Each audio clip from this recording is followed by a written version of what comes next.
Please, I can't hear anything. Is anyone talking?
Hello, everybody.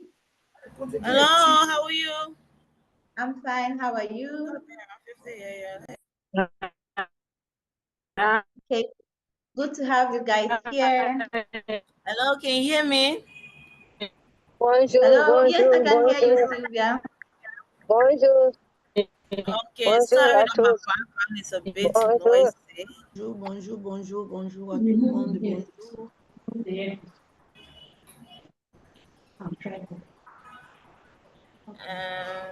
Hello, can you hear me? Yeah, I can hear you, Jennifer. Okay. Hello, Sylvia. Good morning. Good morning or good afternoon from your end. Okay. Okay. Hello, colleagues. I trust you are all well today. I'm excited to have you all here today again. And this is the last day of our training. And I hope that by the end of today, we have met your expectations. Please, can everyone who is not speaking be muted?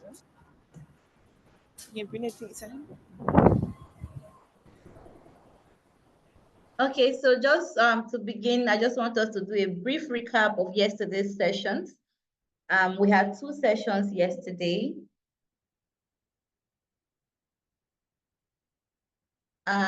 Yesterday we looked at gender, the concept of gender under the UNFCCC.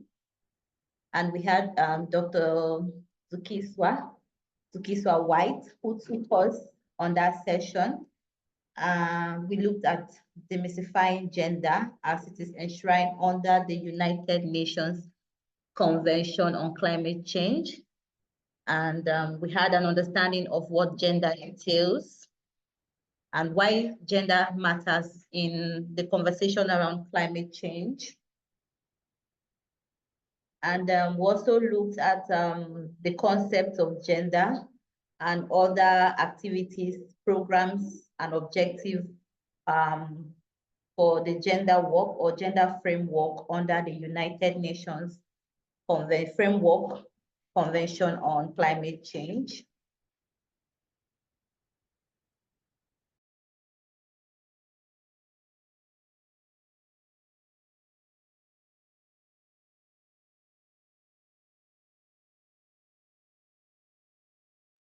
Okay, sorry for that break. I had to sort out a technical issue.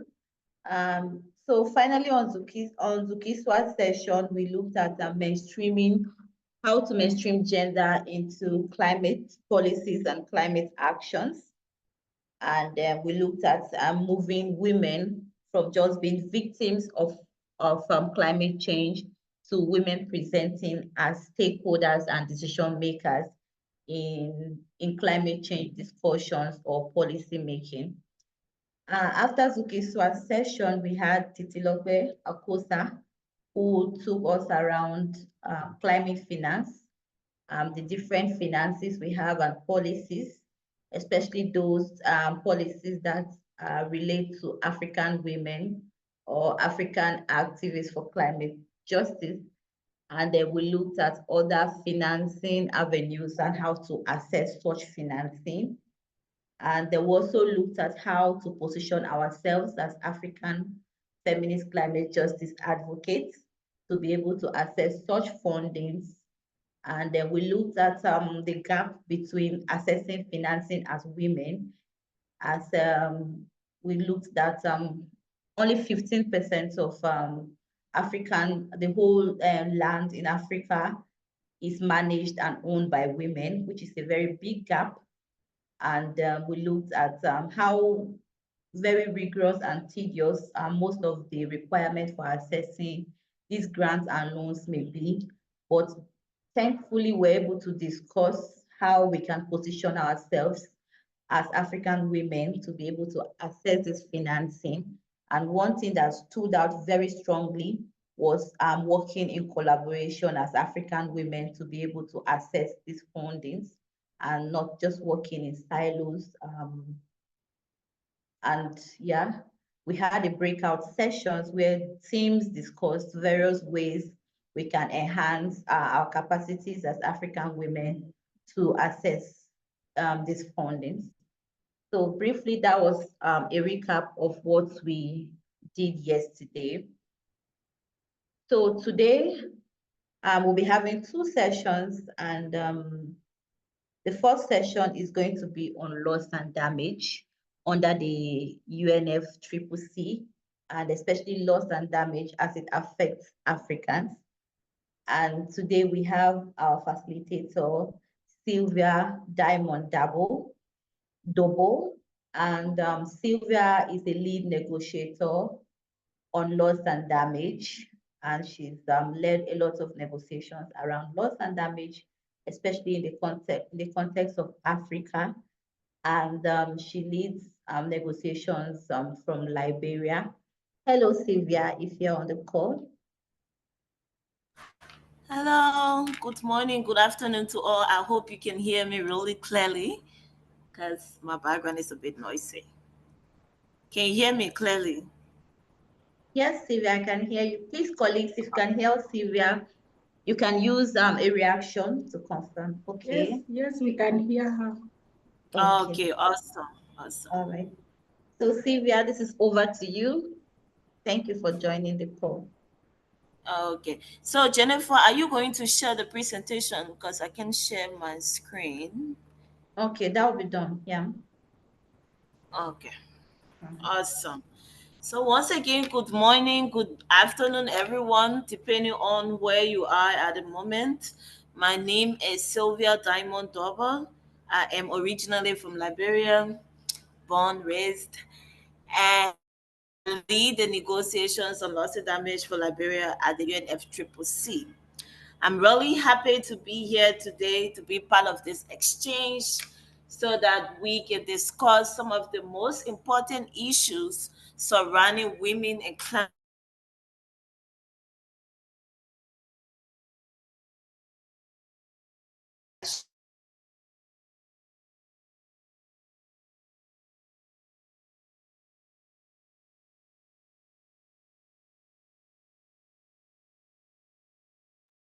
Hello, Sylvia. We've lost you.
Hello. Sorry, there was a breaking connection. I hope it gets better from that. Can you hear me? Yes, Sylvia, we can hear you. Okay. So quickly, I'm going to be taking you into loss and damage from climate change impacts. Where did we start? Where we are now, and our joining to COP29 in Asia. So I have my contact information at the bottom of the slide. I originally worked for the Society for the Conservation of Nature of Liberia. We are into biodiversity conservation work, but I'm a climate change practitioner by profession, and I also do support the government of Liberia. Next slide, please, Jennifer. Okay, so for today's presentation, we'll be doing a quick pre-exercise to know our current knowledge on loss and damage issues. And then I'm going to go give a brief overview of loss and damage, what it is, what are some of the things we should be looking out for, the scientific backup to the climate justice issues, and then we look at the evolution of international frameworks on loss and damage from the establishment of the UNFCCC up to now. We also look at key outcomes on loss and damage from COP27 and COP28, because the past two COPs have really significant gains for loss and damage. And then we look at Africa's priority and African women demands, what we should be looking out for as African women, conclusion, next steps in our post exercise to ascertain that we truly understand what we're doing. I was hoping we will have some kind of total bus where we can, actually type in, but I think you can actually do that in the chat room, or you can raise your hand and say something. But the pre-exercise, we are looking at what are some examples of loss and damage in your communities. What do you identify as loss and damage? How does that affect you as an individual or as a community? Does it involve the loss of something that your community values depends on? Is it something cultural heritage or traditional knowledge, and how the overall significant change or leads to changes within your tradition or your way of life. So we can make this very interactive. I just don't want to talk to you, I want to talk with you. So you can raise your hands and probably give me some examples, or probably just write them in the chat room.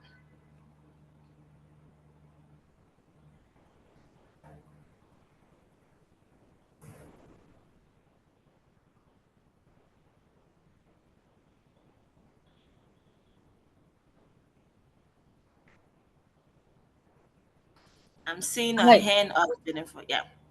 Yeah, thank you so much, Sylvia. So I can quickly just talk about the loss and damage that happened early this year in Kenya. We had over flash floods in over 43 counties.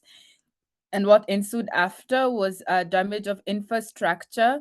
In some cases, there are some lands that the sewer system went into the land, so the vegetables were all spoiled. And this really hampered the food that we would have harvested at this time of the year. And then also we had an outbreak of cholera as well, because there are so many people who had to leave their homes and then they had to stay in camps, and these camps were not well prepared for outbreak of diseases. So we had loss in terms of infrastructure in the first case, which had like the after effect of the things that I've mentioned. Thank you.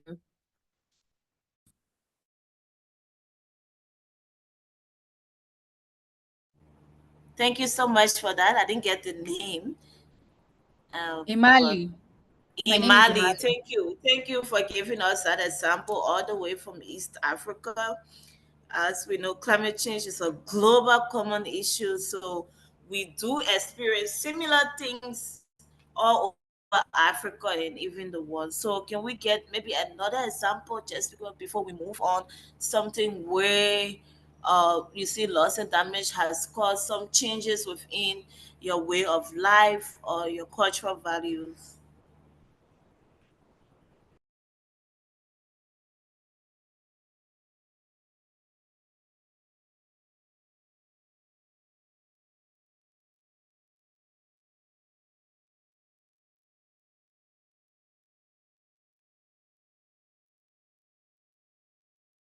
So I'm seeing a couple of hands up. I think you can just unmute your mic.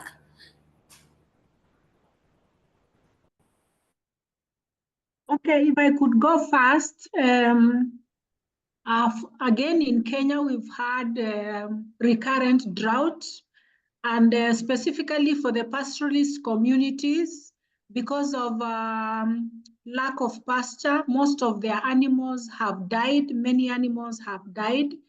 And in the process now, because they are used to keeping large herds of cattle, we are advocating for them to reduce the number of animals and also to diversify and depend on other food sources, like now start growing crops. So basically to try and change their way of life from keeping large herds of cattle to small numbers, and also not depending on milk and meat a lot, and try and introduce them to crops and vegetables.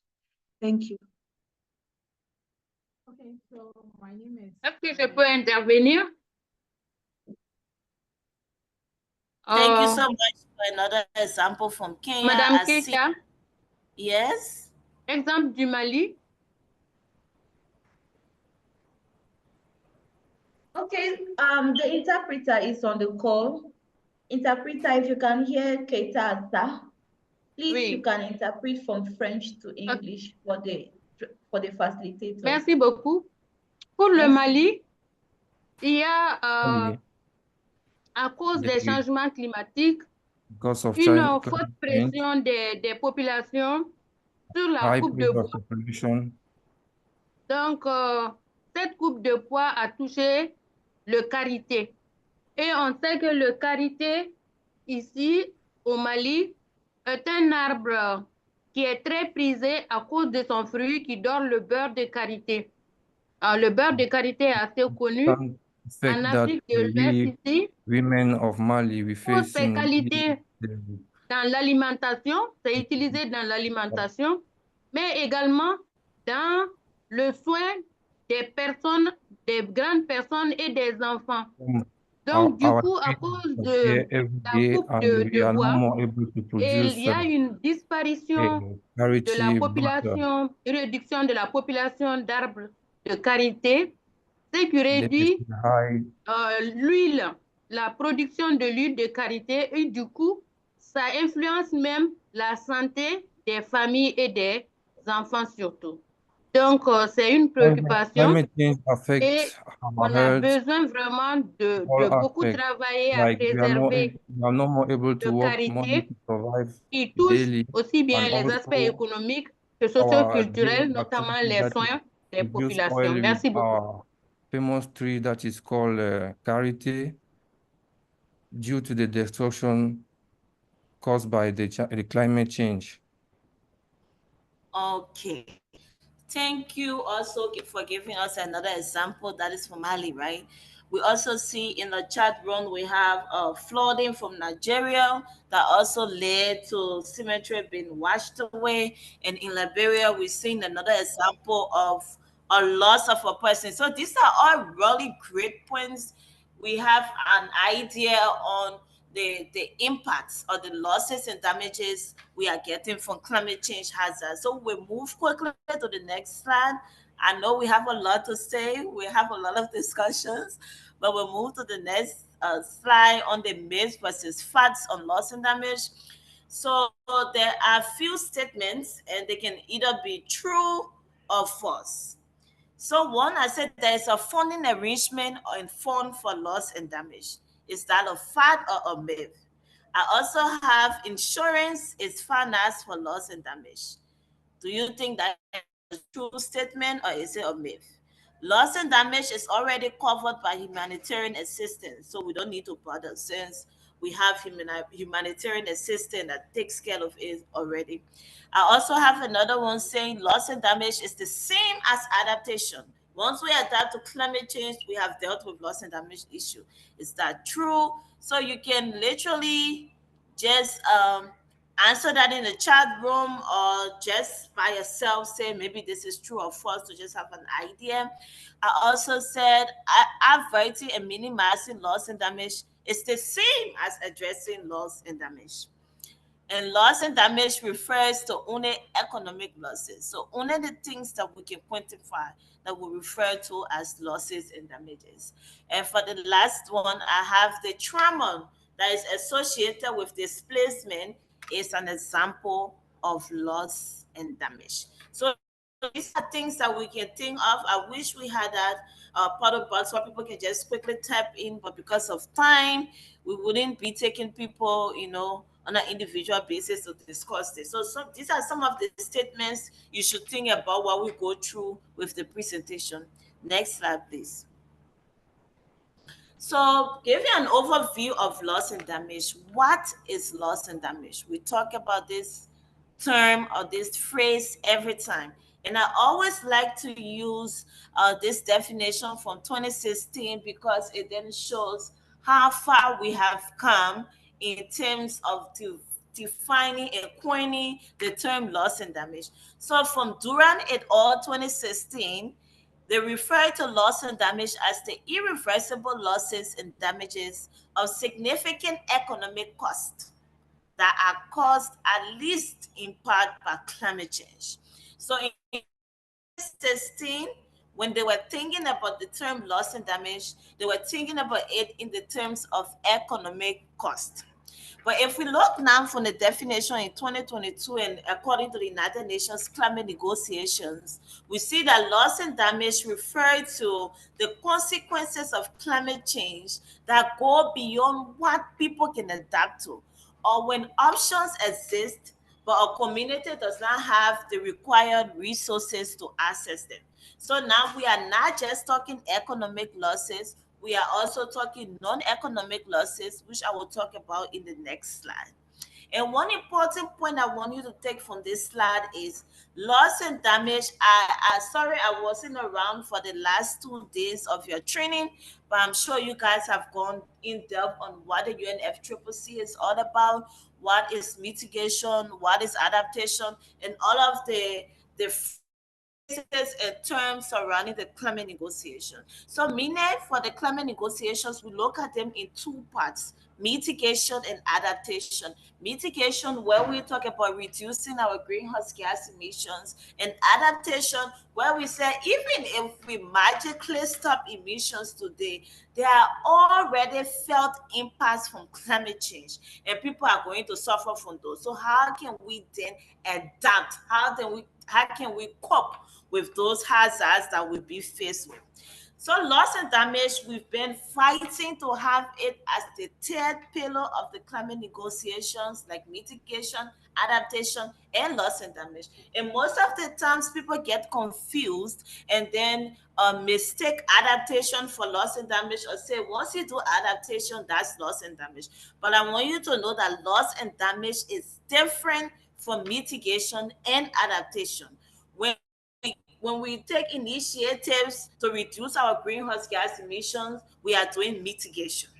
When we plan, another thing you need to know that adaptation is long-term planning. It's not reactive, it's very proactive. When we plan to, or maybe for drought in the next year, or flooding or events that will happen, or heat waves, we are planning in the long term to adapt to those things. Loss and damage then comes in when we have the resources to adapt, but then adaptation doesn't work the way we want it to do, or if we don't have the resources at all, and then it leads to those impacts that we feel.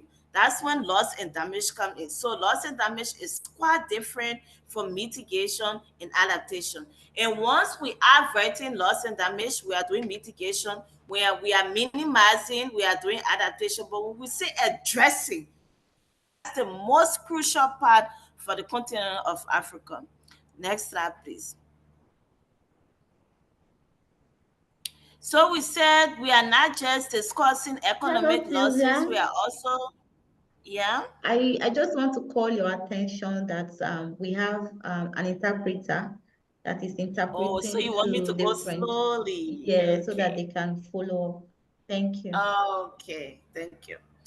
So we just don't have economic losses. We also have non-economic losses and damages. When we're talking about economic losses, we're talking about those goods and services that are commonly traded in the markets, like things we can put a number to and say, in terms of infrastructure, this is how much we lost. In terms of food crops, this is how much we lost. So they affect like sectors like the agriculture sector, the forestry sector, or like I said, damage to infrastructures. Those things are quantifiable. But what about those things that we cannot actually put a value to, those non-economic losses, those losses that are abstract, like destruction of our cultural heritage, our style or way of living, when we are being forced to migrate, or even the most deadly one, the loss of somebody? How can you put a price tag or a value on the loss of a family member or friend due to climate hazard? So every time we're looking at loss and damage now, we look at it at both the economic and the non-economic standpoint. Next slide, please.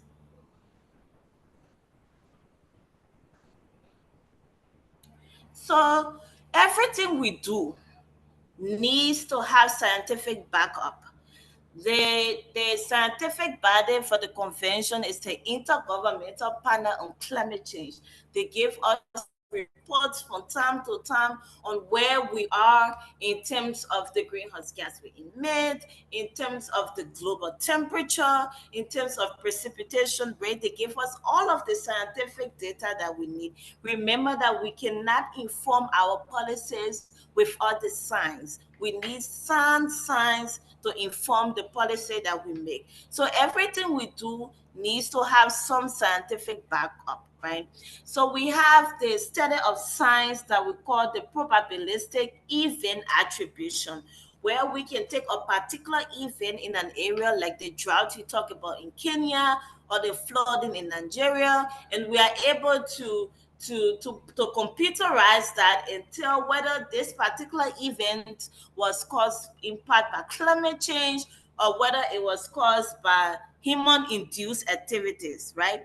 So extreme events like floods and droughts can be attributed to human-induced climate change. But I think we have passed that discussion about whether this particular event is natural or human-induced, because we all are feeling the direct impact for climate change. So that discussion or that debate is not very relevant at the moment. And the planet has already warmed due to human-induced climate change that we know. The IPCC reports show that climate change is expected to increase, how often these extreme events happen, and the magnitude at which they happen. And once the frequency and the magnitude of those events happen, they will affect the life and the livelihood of people, most especially poor, vulnerable groups who lack the necessary resources to adapt properly. One thing we also know is the continent of Africa is one of the least contributors to global greenhouse gas emissions. In Liberia, our contribution to GHG, global GHG, is like 0.0000 something, almost like a net value. And the entire continent of Africa is like below, next slide please, it's like below 5%. And if you see the next slide and you see, I know it's a bit outdated, but if you look at next slide, please. If you look at the emission of the USA, you can see that the entire continent of Africa cannot even compare to the United States of America or Europe. So you can see that we're not doing much. But then again, we are the ones that are suffering the most. We are the most vulnerable group, or we are among the most vulnerable group when it comes to climate hazards. Next slide, please. Okay, so now we come to the evolution of international frameworks on loss and damage. Where did we start? Or where did it all start?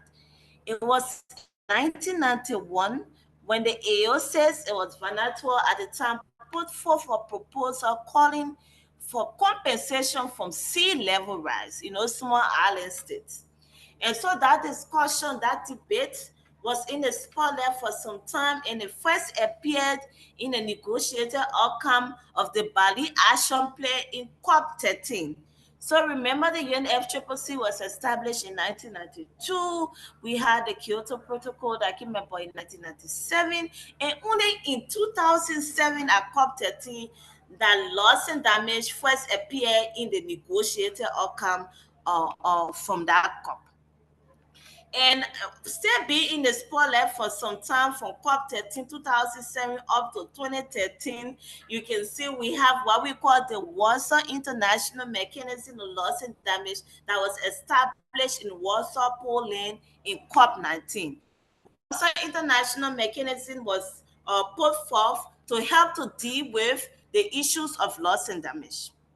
And then later on, when we went to Paris at COP21 in 2015, we had the landmark agreement where all countries or all signatories to the convention decided that they would limit warming to well below 1.5 degrees centigrade. So we all agreed that yes, we're going to reduce warming below 2%, at least 1.5 degrees. And not only the COP25, that we have what we call the Santiago Network for adverting, minimizing, and addressing loss and damage. Now remember, the Santiago Network was established only to give technical assistance to poor, vulnerable countries.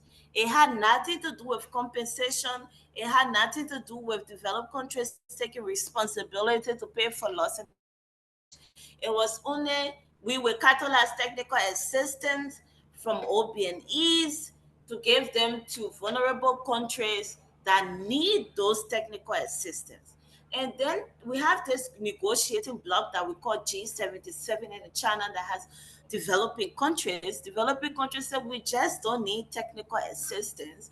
We need funding for loss and damage. We need money to cater to the losses and damages that you all have explained.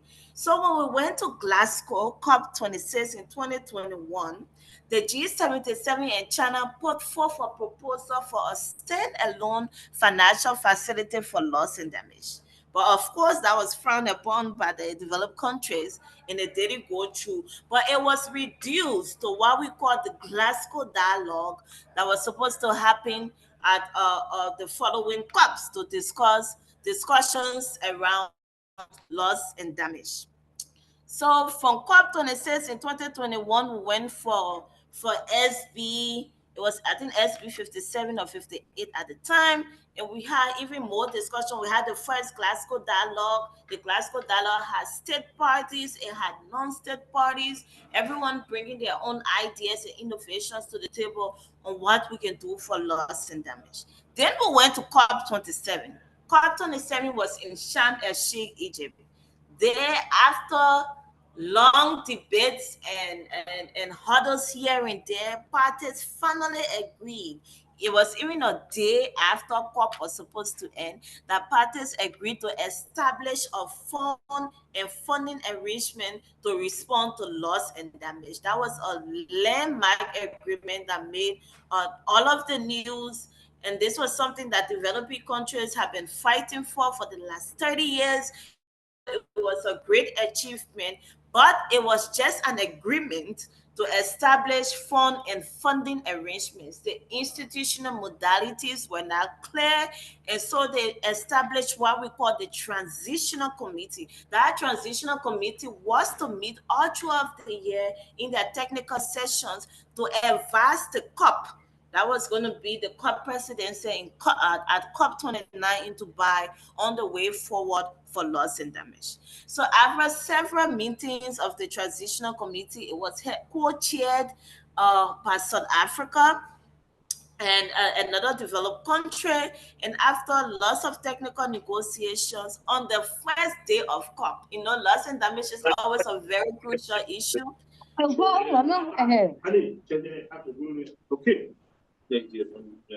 Hello?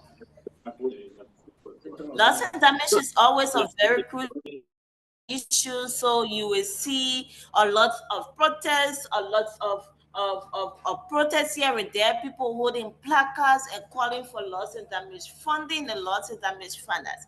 So on the first day of COP29 in Dubai, the UAE, they announced that parties have agreed to establish funding arrangement and have a new set of funds for loss and damage under the convention. And that fund raised almost $700 million that came in pledges. So it was something great for loss and damage. And after that, most of the negotiations were around the Santiago Network. Remember, when we established the Santiago network, the institutional modalities were now also clear in terms of the host, in terms of roles and responsibilities of all the actors, in terms of the secretariat. And one of the sticking point now, not between developing countries, but between developing countries themselves, was trying to find a host for the Santiago network. Most negotiating blocs, like the African Group of Negotiators, were calling for the UNDRR, that's the United Nations Disaster Risk Reduction Office, while most of the Pacific countries were calling for the Caribbean Development Bank.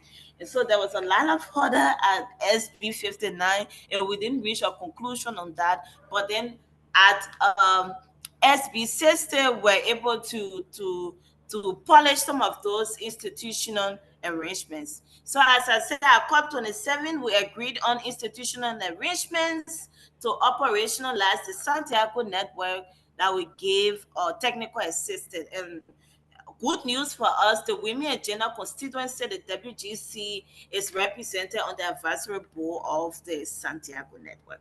Next slide, please. And also, as I said, for loss and damage, next slide.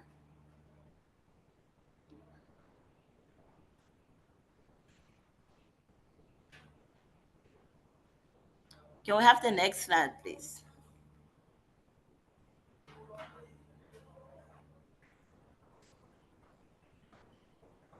Okay. And as I said, we also, okay, I think we have the same slide. Next slide. Just keep moving forward. Yeah. Okay. So no, let's go back. Slide 9. Okay, so at COP27, as I said, the parties agreed to establish this transitional committee of 24 members that will advise the COP. And the first meeting of that transitional loss and damage happened last year in Egypt, and they had a series of meetings that led to the establishment of the new fund at COP29 in Dubai. Next slide, please. So at COP28, slide 10.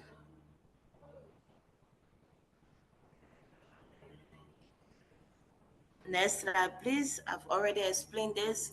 Close to 700 million was pledged to the fund. In other outcomes we had at COP28, apart from loss and damage, was we concluded the very first global stock take. The stock take was, as the name mentions, taking a record of all the things we have done to address climate actions and know the gaps. And according to that global stock take, we need to cut down our emission by 43% by 2030 compared to 2019 levels to be able to reach the 1.5 degrees that we talked about in the Paris Agreement. And we are way off track. So we need to have more ambitious goals for reducing emission. Remember that loss and damage is different from mitigation and adaptation. But if we don't reduce our emissions, then we have lots of greenhouse gases in the atmosphere, which will lead to more impacts to adapt to, which will lead to us not having the required resources to adapt and actually suffering from the losses and damages. Also, another great outcome at COP28 was for the first time in the COP decision, we mentioned fossil fuel. So it signaled the end of the fossil fuel era, where countries have been urged to transition away from fossil fuel. Next slide, please.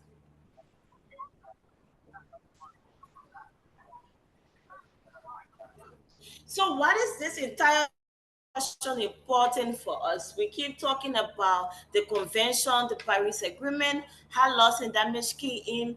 We know that developed countries promise us $100 billion by 2020 to address climate action. That money is not coming forward. Even if that money was coming forward, we will still demand loss and damage funding. Why are we doing so? We say loss and damage is a human rights issue. It's a climate justice issue. People who are not responsible for most of these emissions are the very same people that are suffering from these impacts. So we ask the question, is it fair that people who are not responsible for most of this emission, is it fair for them to cater to the other costs for climate change? And we said there should be funding available to directly help those people, most especially vulnerable groups. Now, when it comes to loss and damage issues, there's gender vulnerability. We know men and don't face the same challenges when it comes to household chores, when it comes to a lady having to walk about 10 miles to fetch water. And women are always closer to the environment, even with the farming systems from farm to fork, they are deeply involved. So we understand the gender vulnerabilities in this, and we try to see how we can mainstream women priorities in this discussion. And we also say it is important because the activities for loss and damage should be shaped by the very communities that are experiencing them. It shouldn't be a top-down approach where you're not experiencing most of those impacts or not experiencing it on the level that we are, telling us exactly what we need to do in terms of responding to those hazards.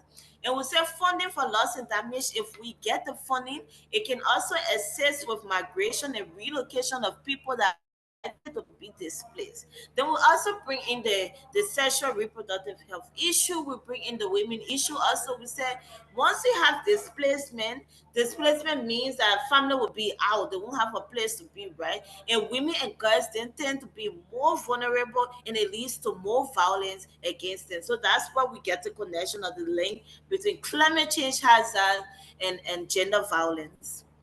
Next slide, please.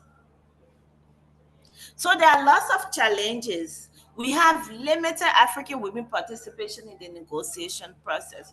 I did an interview for the WGC about like 2 years ago, and we talked in depth about this, how you enter into a room and it's mainly a man's world. And even if you see women in equal proportion, they are not like African women, they are not like Black African women. And we are saying we need a space so that we can also contribute on a very equal footing. That's why I was very grateful when I was told by Web that this event is going to happen. Last year, Web hosted another event. It was in person in Lomé, Togo. This year it's virtual, but it still gives the opportunities for more African girls and women to to learn about the negotiation process and learn how they can be involved to be on equal footing with their counterparts. Also, one of the reasons you see limited African women participation rather than capacity or other issue is funding. Funding challenges for African women. Sometimes you see some people are really good at what they do, but they cannot go to COP, they cannot go to SB because of funding challenges. Another challenge I wanted to point out that I've been seeing a lot within the WGC network is the batch allocation to CSOs. Like for some of us who are opportune to be with government delegation, we understand what comes with that. But in terms of the CSOs allocating not enough batches for these people to actually be involved, because CSOs are very important in this process. Most of the decisions are loss and damage. We cannot underemphasize or underestimate the role that civil society organizations play. And we say why loss and damage attracted funding in Dubai and why it was included in the global stock take, it has still not been recognized as the third pillar of climate action. So we've been calling the continent of African women, we've been calling for a three-legged pillar. If we're looking at climate change and climate action, we want to look at it from the standpoint of mitigation, adaptation, and loss and damage. We do not want loss and damage to be lost in the shadow of adaptation, but that still hasn't been effect, and maybe that would be some of the discussions we have at COP29 in Azerbaijan. Next slide, please. So to conclude, one of the most important messages I like to give out everywhere is loss and damage is not the same as mitigation and adaptation.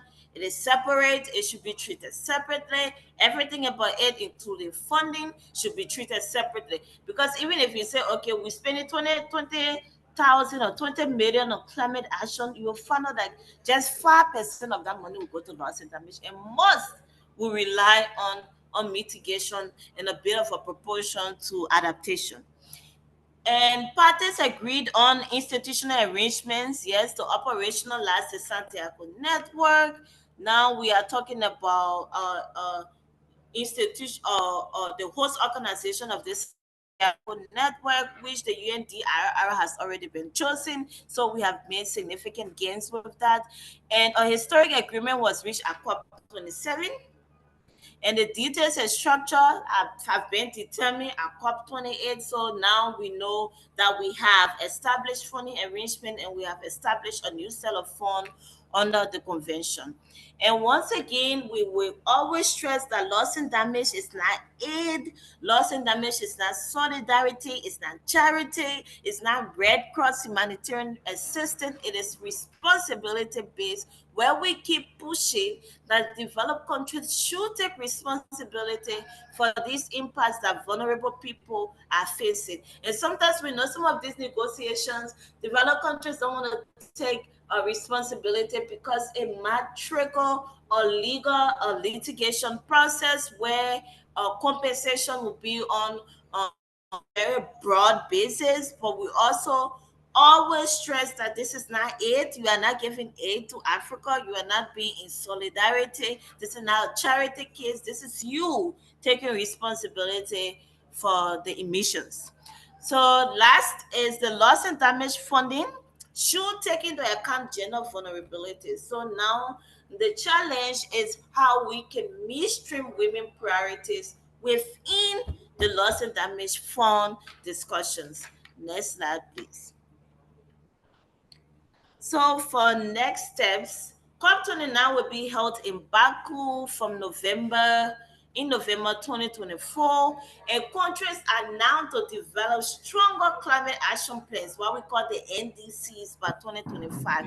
And it's very important that countries capture detailed session on loss and damage and provide cost estimates where possible to predict, to have adequate and predictable financing. Now, if you look into the 2020-2021 NDC of Liberia, we flagged that 2 years ago that we are being very vocal in loss and damage issues, but our NDC reflects nothing on loss and damage. So if you see now, we are working on the roadmap for the revision of the 2025 NDC, and we have taken into account loss and damage within our NDC, and we are encouraging other nations are encouraged to have a detailed session on loss and damage. Let's not have loss and damage, as I said, under the shadows of adaptation. And this year's COP need to answer many sticky questions around finance for adaptation, finance for the just transition. We're talking about phasing away fossil fuel and turning to renewables. For loss and damage, the new qualitative goal, quantitative goal needs to capture everything about finance. Finance didn't really make a big show at COP29 like the other counterparts like loss and damage and stuff, but it's very important that we know how are we getting the financing that are required for all of the really nice things that we say every time we go to COP. So now, last month, the Philippines was chosen to host the loss and damage fund board, and so that has been cleared already. But we also need to set institutional arrangement so that these funds can be disbursed. How are they going to be disbursed? Is it going to be to CSOs? Is it going to come to the government? Do we have to run projects? Is it going to be long term? Remember, loss and damage is very reactive. It happens now. We need to respond right away to avoid any further damages. And another next step that is very important is when we get into these rooms, all of the discussion, mitigation, adaptation, just transition, agriculture, whatever, gender and women discussion, we need to make sure that we're mainstreaming women priorities within this. And within the loss and damage fund, we should clearly spell out how we're going to cater for vulnerable groups like women. Yep. So myth versus fact, this is just our post exercise that maybe Jennifer can leave on the screen so that you answer yes or no, I mean, in your heart by yourself to know whether you've actually understood loss and damage. But I think this is where my talking ends. And now I will open up for questions and answers. Thank you very much for listening. Okay, Sylvia, thank you so much for this session.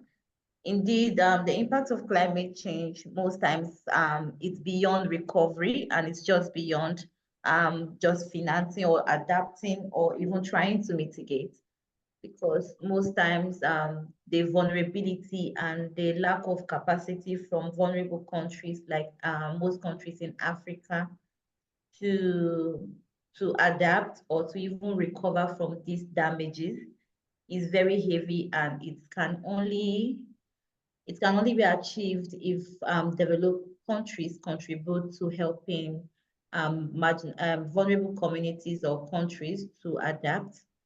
And it's a very important conversation that will begin to look at loss and damage, especially as African women, and to learn more on how to negotiate or demand for financing for loss and damage. Thank you very much, Sylvia. That was a very insightful session. So I don't know, should we go into breakout sessions to discuss this, or we just take hands or people to share their insights on the questions on the screen? Which should be better, Sylvia, or should we just take hands and discuss the myth and fact exercise? I think we should just do it like in plenary here, where people just raise their hands rather than Okay, going. okay, so I can see two hands.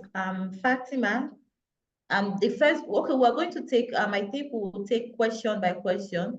So is there a funding arrangement for financial loss, for financing loss and damage? So Fatima, if you can go.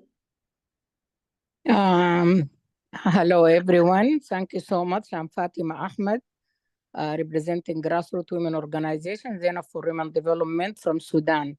Thank you so much for the presenter and for the good presentation. And my question is, or I mean, it can be also comment. This is about loss and damage in terms of materialistic things. I mean, in terms of displacement, effect of for agriculture, everything. But I think there is something also else. There is people has psychological effect. They have trauma. They lost lives from families because of flood or because of different climate change phenomena. So I think this is, I don't know, it's never been addressed, but it is real. I mean, even if they compensate for whatever, I mean, in terms of things being lost in agriculture or buildings or infrastructure, but what about impact, psychological impact and the loss of lives and all that? I think it has to be addressed. Also regarding the loss and damage, because I was raising my hand earlier regarding Sudan, we really experiencing unbelievable phenomena of climate change. For now, these days, there are flood in different parts of Sudan, in areas never have rain at this time, never have flood, and it's really washed away.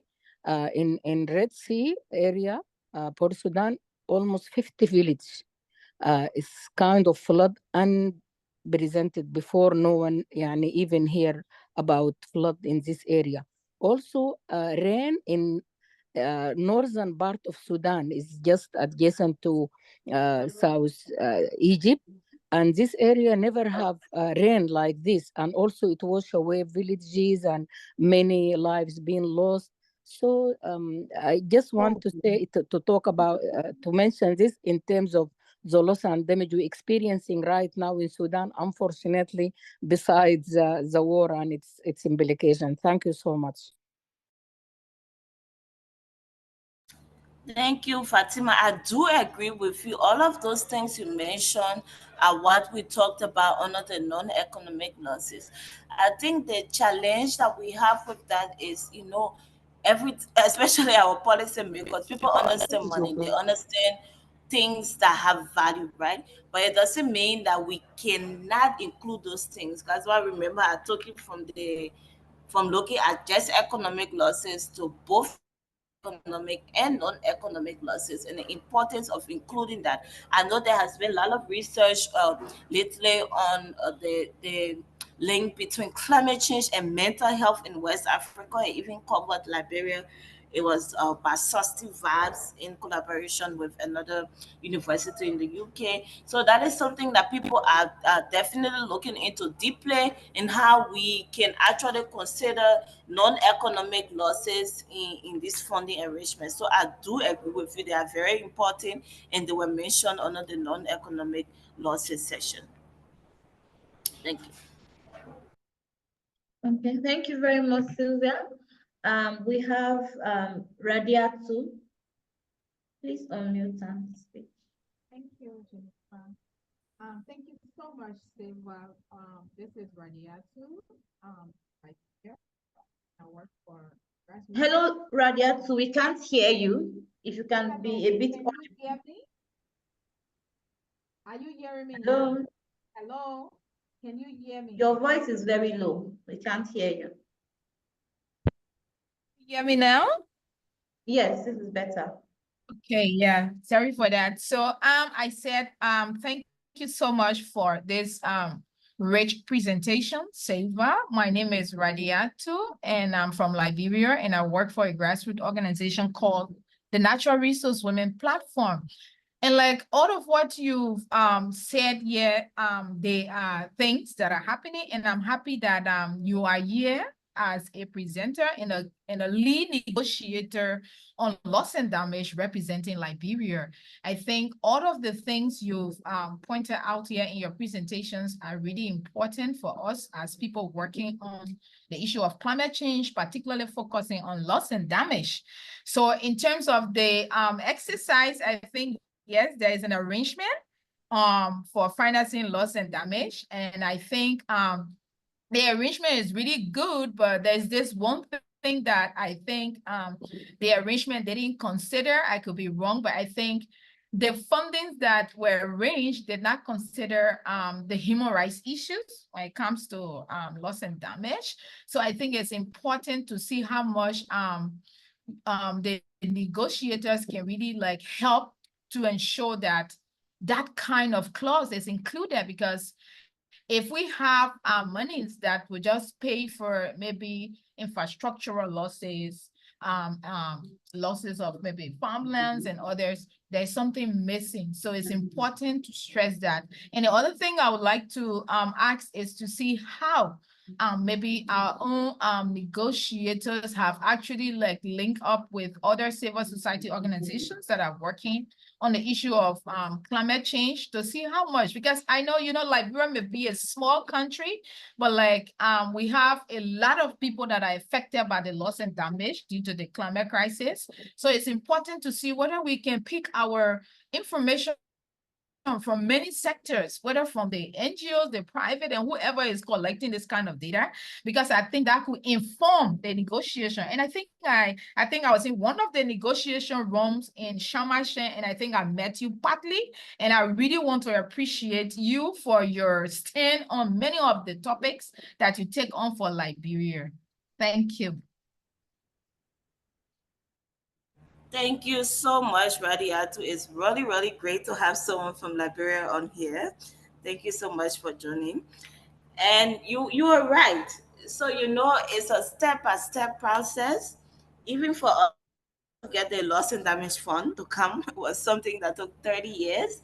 And as I said in my presentation, developed countries are not really willing to see this as a responsibility issue. They're not willing to see it as a human rights issue, a climate justice issue. because it could trigger some litigation, legal aspects of it, where when they agree that yes, we are responsible and this is a climate justice issue and we are paying towards it, it can trigger compensation on a very, very large basis. So that's one of the challenges we face. But I do agree with you.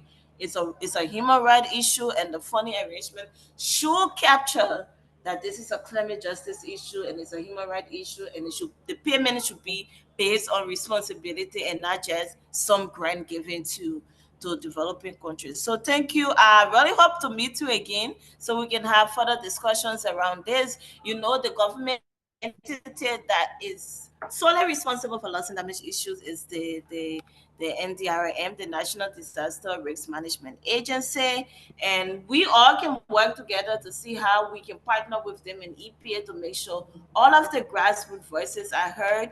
But I'm myself, I have a CSO background, so I understand the importance of having all groups voices being heard. But it's something that we can actually discuss in house. Thank you, Radiatu.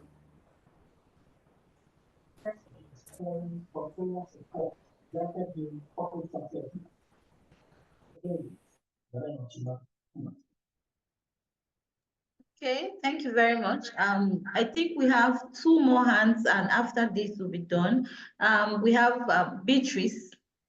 Beatrice Ndefon, you can go. After that, we'll take Martina Mulua, and that will be all. Thank you very much, and good afternoon. I want to appreciate Sylvia for such marvelous presentation. We have learned a lot. I have these questions. My first question is, one, an acknowledgement that the industrialized global north is one of the highest perpetrators of the issues around climate change, but the global south suffers most. And from every indication, these people, the global north, they keep talking and playing around words and not implementing what should be. What can we do?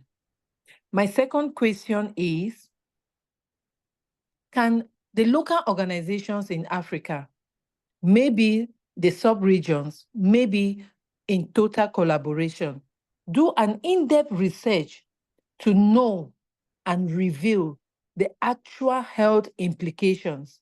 These are intangible, non-economic effects which we need to project. As we speak, you can take note that all the presenters, their references are dating back as far as 2016, 2019, but we need current issues. As we speak, I am talking from Cameroon, where landslide killed more than 6 people last year, where landslide displaced more than 2,000 people.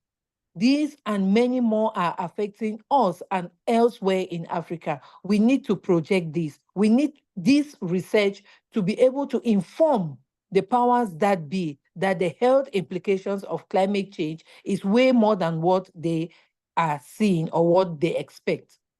My third question is, what is the WGC doing to upgrade or improve or increase the number of women, African women, who will be participating in the next COP coming in a few months' time? We need these women to be in the spaces. We need these women's voices to be heard. We are tired of these people playing around or telling us the same thing. We are tired of this literature. We want it clear. And I queue up to agree that loss and damage is an independent pillar. It is not mitigation, it is not adaptation, and never should be. Thank you very much. Over.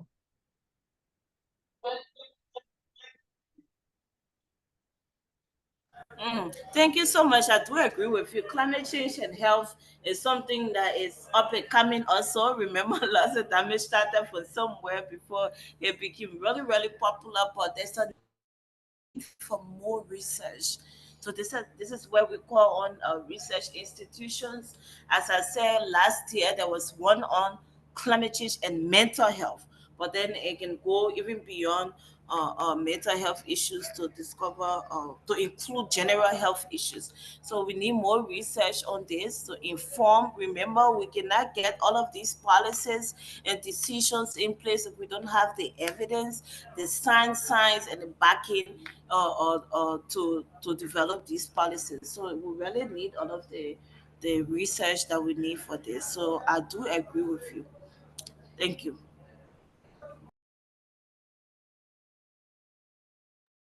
Okay, thank you, Sylvia. Martina? Okay, thank you, Sylvia, for your presentation and contributions from my colleagues or members here. When I look at these myths, of course, the first one, the arrangement is there, but we also agree that loss and damage is not the same as adaptation, and I agree that we should push for it to be a third pillar, because loss and damage as a new thing that was passed, you find that we really do not have a mechanism of achieving it, because it's not been operationalized. Even at the country level, you do not know where the funds will sit, how they will trickle down to the final beneficiary. We have not done any mapping. Yes, we can say loss and damage, loss and damage. What are we compensating? Have we done any research to establish the kind of loss that has occurred in our community, whether it is economic or social? Like, for example, my predecessor just said so many people died in Cameroon. What is the price of death? How do we compensate that family? We also have cases in Kenya where you find that because of loss of animals and no food, they marry off girls. These girls go to get married and they don't go they no longer learn. They are overburdened as household heads. How do we now establish what value, what is the loss of this girl herself? So we need to come up with a way of mapping, a way of quantifying, a way of qualifying the kind of loss that we are experiencing, especially women, so that we can have commensurate compensation value that is equal to the kind of loss that has occurred. So we do not have that. As much as we talk about damage and loss, the perpetrators will always talk about that and just heap some funds to our countries, but this money or the compensation will never reach down to the final person, because we have nothing on the table. Hey, this is how much we want, this is for this family, this is for this community, and this is how we have arrived at this quantification or quantification. Thank you.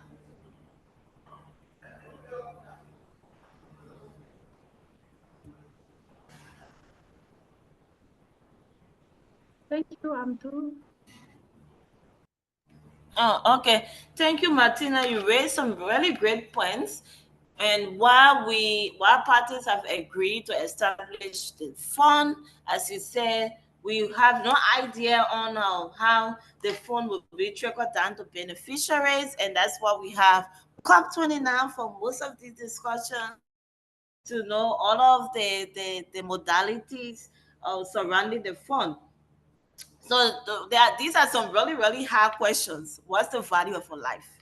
Who can actually put a value on a human life?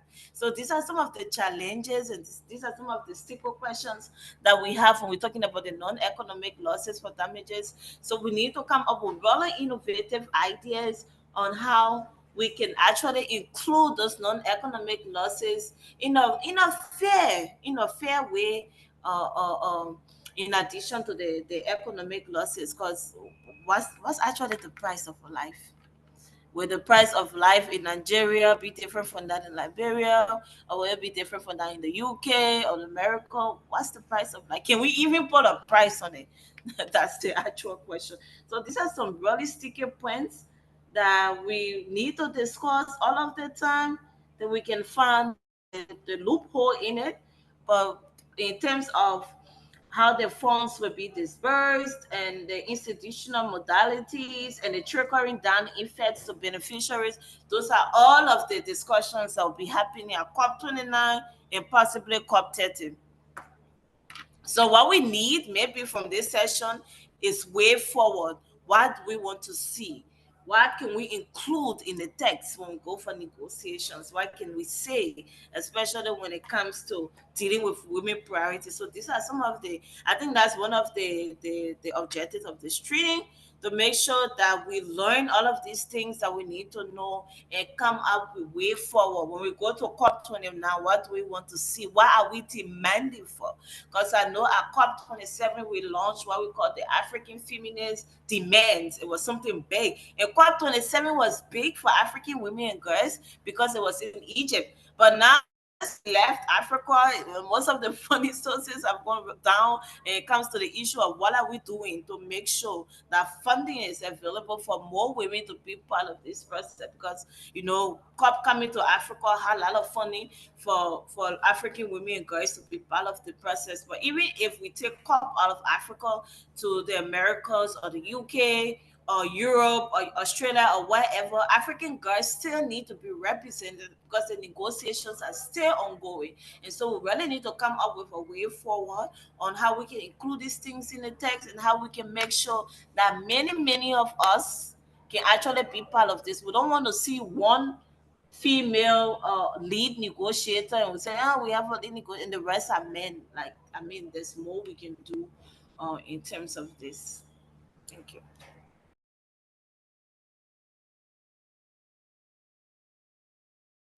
Okay, Sylvia, thank you so much for your time. Thank you for the insight. Thank you for the knowledge you have shared with colleagues today.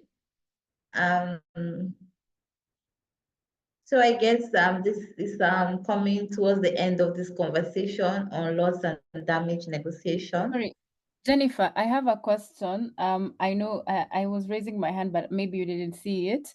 I just wanted to ask Sylvia if it's possible for us to lobby for funding for loss and damage research and baseline surveys, just given and also banking on the proposal from the initial submitter. Sorry, I didn't get their name, but I think it would be wise for us to actually do, or rather lobby for funds to do, a robust loss and damage baseline survey, and maybe have even a tool that can be used in different countries, because it's not the same, it's not homogeneous in all the countries.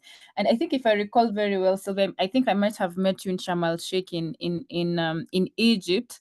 And I still share the same sentiments, because even when it comes to things like having African women at the table on loss and damage, it seems very far-fetched. It seems like also monies for loss and damage might actually be taken to the West. So I don't know what your views are on that. I hope we haven't gone beyond the timing that was allotted to you, but I would be really yearning to hear your sentiments on those two issues that I've presented.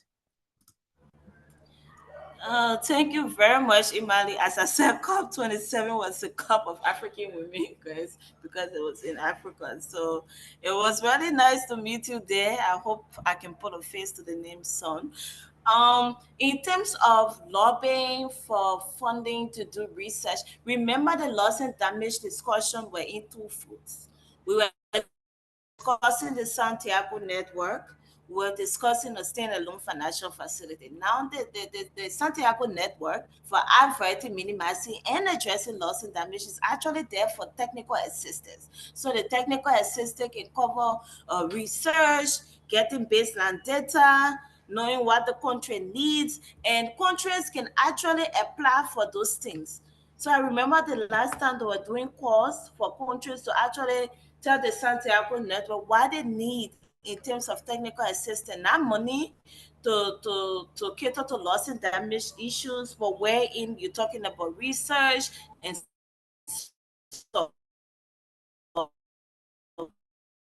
surveys and cost estimates. Those are some of the technical assessment or organization bodies, experts, and networks, they call them OBNEs. So that is something that is very workable and it usually comes from the government through the Ministry of Environment or the Environmental Protection Agency in our case, or disaster management, whoever has the mandate for it. But something that we actually need, but sometimes we don't even have the data to say anything, right? So we need all of these surveys, all of the baseline study, and that is some of things we can get from the Santiago network in things of technical assistance. And also in terms of having young women and girls around the table, as I said, it's very, very important. Even me, sometimes I really struggle for funding to go to COP and SBs, and that is something we need to look into, and how we can get sustainable source to make sure that every COP, a lot of African women and girls from all over the region are there. The momentum shouldn't die after COP leaves Africa and goes to Europe, and then the momentum dies, and like, okay, can we focus on the girls in the other? It should be every time, every COP, no matter where the COP is happening. We should always make sure that we do something to make sure these girls and women are represented. Thank you, Imali.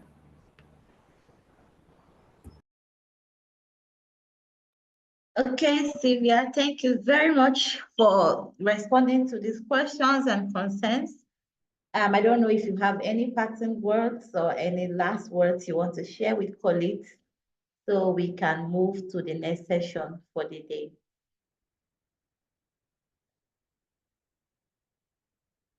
I am mute. Thank you so much for joining this session. I see there are 62 of us. We have a room full, and that is very, very good. I want to thank the Women Environment program and the entire AWGC for this platform.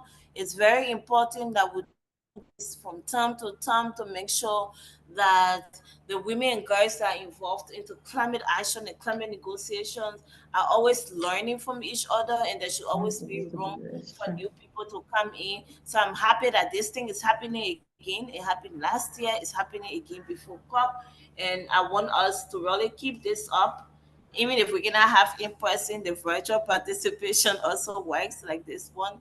Thank you so much for joining for the 3 days. I know you've had maybe other pressing engagements, but here you are learning so much about climate actions and climate negotiations, and what we can do to make sure that our continent is represented adequately, to make sure that women's voices are heard on the global stage, to make sure African girls and women are making the spotlight and making sure that we can actually fight this climate change issue. So I'm really grateful. It was really an honor to be here this afternoon with all of you.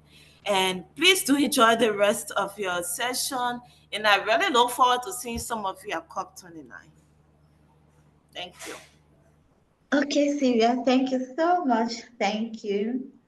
Okay, dear colleagues, thank you so much for staying on the call. Thank you for your dedication to this learning exchange program. And we'll be moving to our next session briefly. I see we have our next facilitator is already on the call. And for those who were on the call yesterday, we already met our facilitator. She facilitated a session yesterday on climate finance, and we are privileged to have her again to take the next session. The next session, we've been hearing so much about COP29. From the first day, we've been having conversation that is usually taken back to event on the Conference of Parties. And this year, we are going to be having the 29th Conference of Parties, and it's going to be happening in Baku. And the next facilitation or the next session is going to be targeted on how to mobilize and engage at COP29 and the negotiation issues that affect African women. And this conversation is going to be a very open-ended conversation. It's going to be very interactive, from the facilitator to participant and participant to the facilitator. And I would like to also take time to still introduce our facilitator for the sake of those who were not here on the call. Our next facilitator is Titilope Bemisola Akosa. And Titi is the Executive Director of Center for 21st Century Issues. She is a dedicated gender advocate and environmentalist, a community mobilizer, and a defender of vulnerable individuals. Titi holds a law degree from the Lagos State University in Nigeria. She has also received training in sustainable environmental management from the University of California.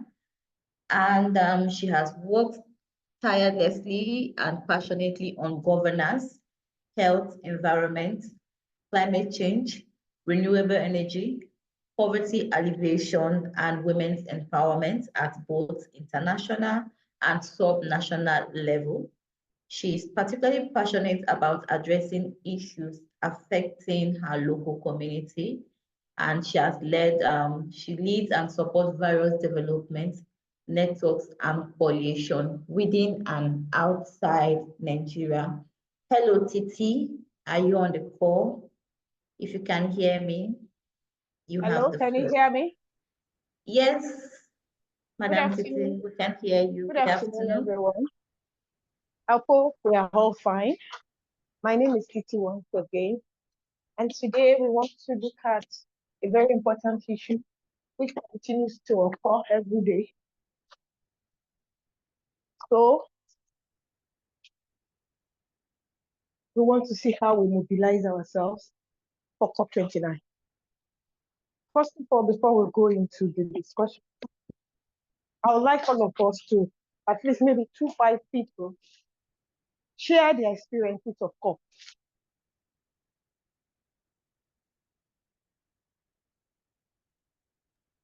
So raise up your hands if you have ever been to COP and you want to share your experience.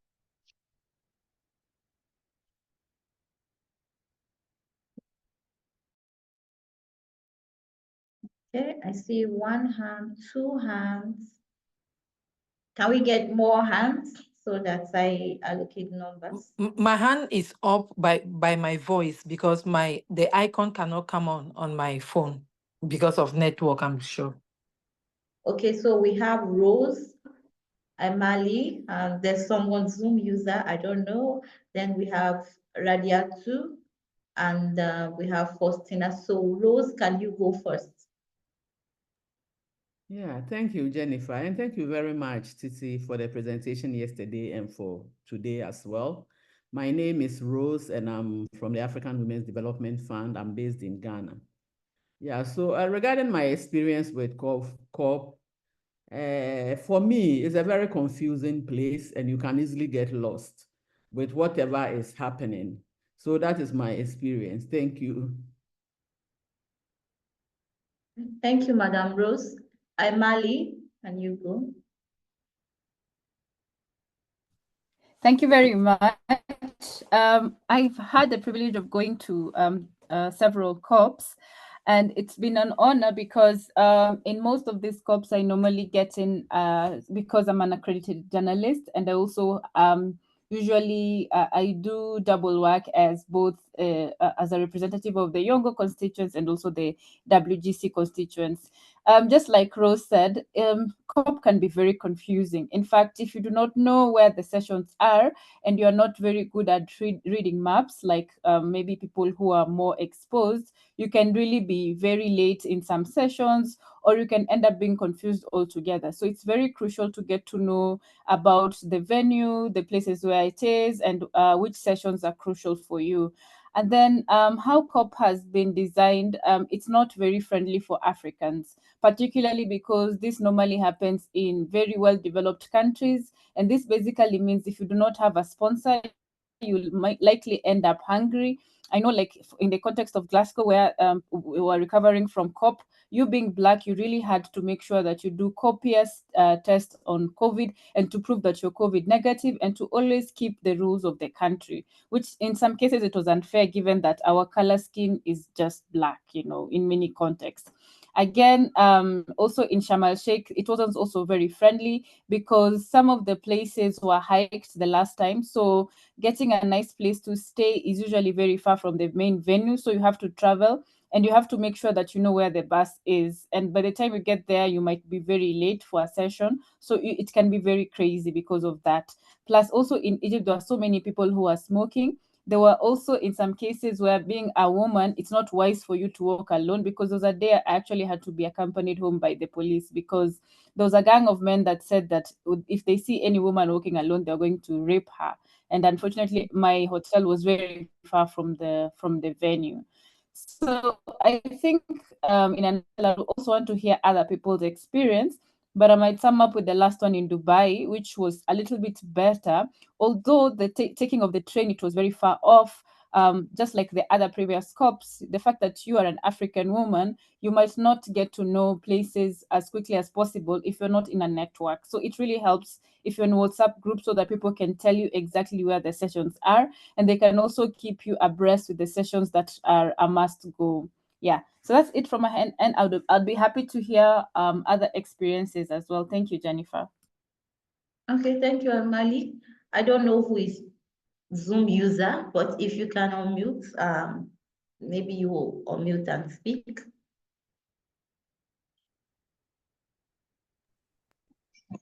Okay, no response from Zoom user, so we have Radia too.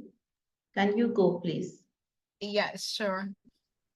So thank you. Like you said, my name is Radiatu. Again, I'm from Liberia. I work for an organization called the Natural Resource Women Platform. The experience at CAP is like Rose has really said it, and the others have followed. It's crazy. You must be ready physically, because the first thing is that the space is so huge.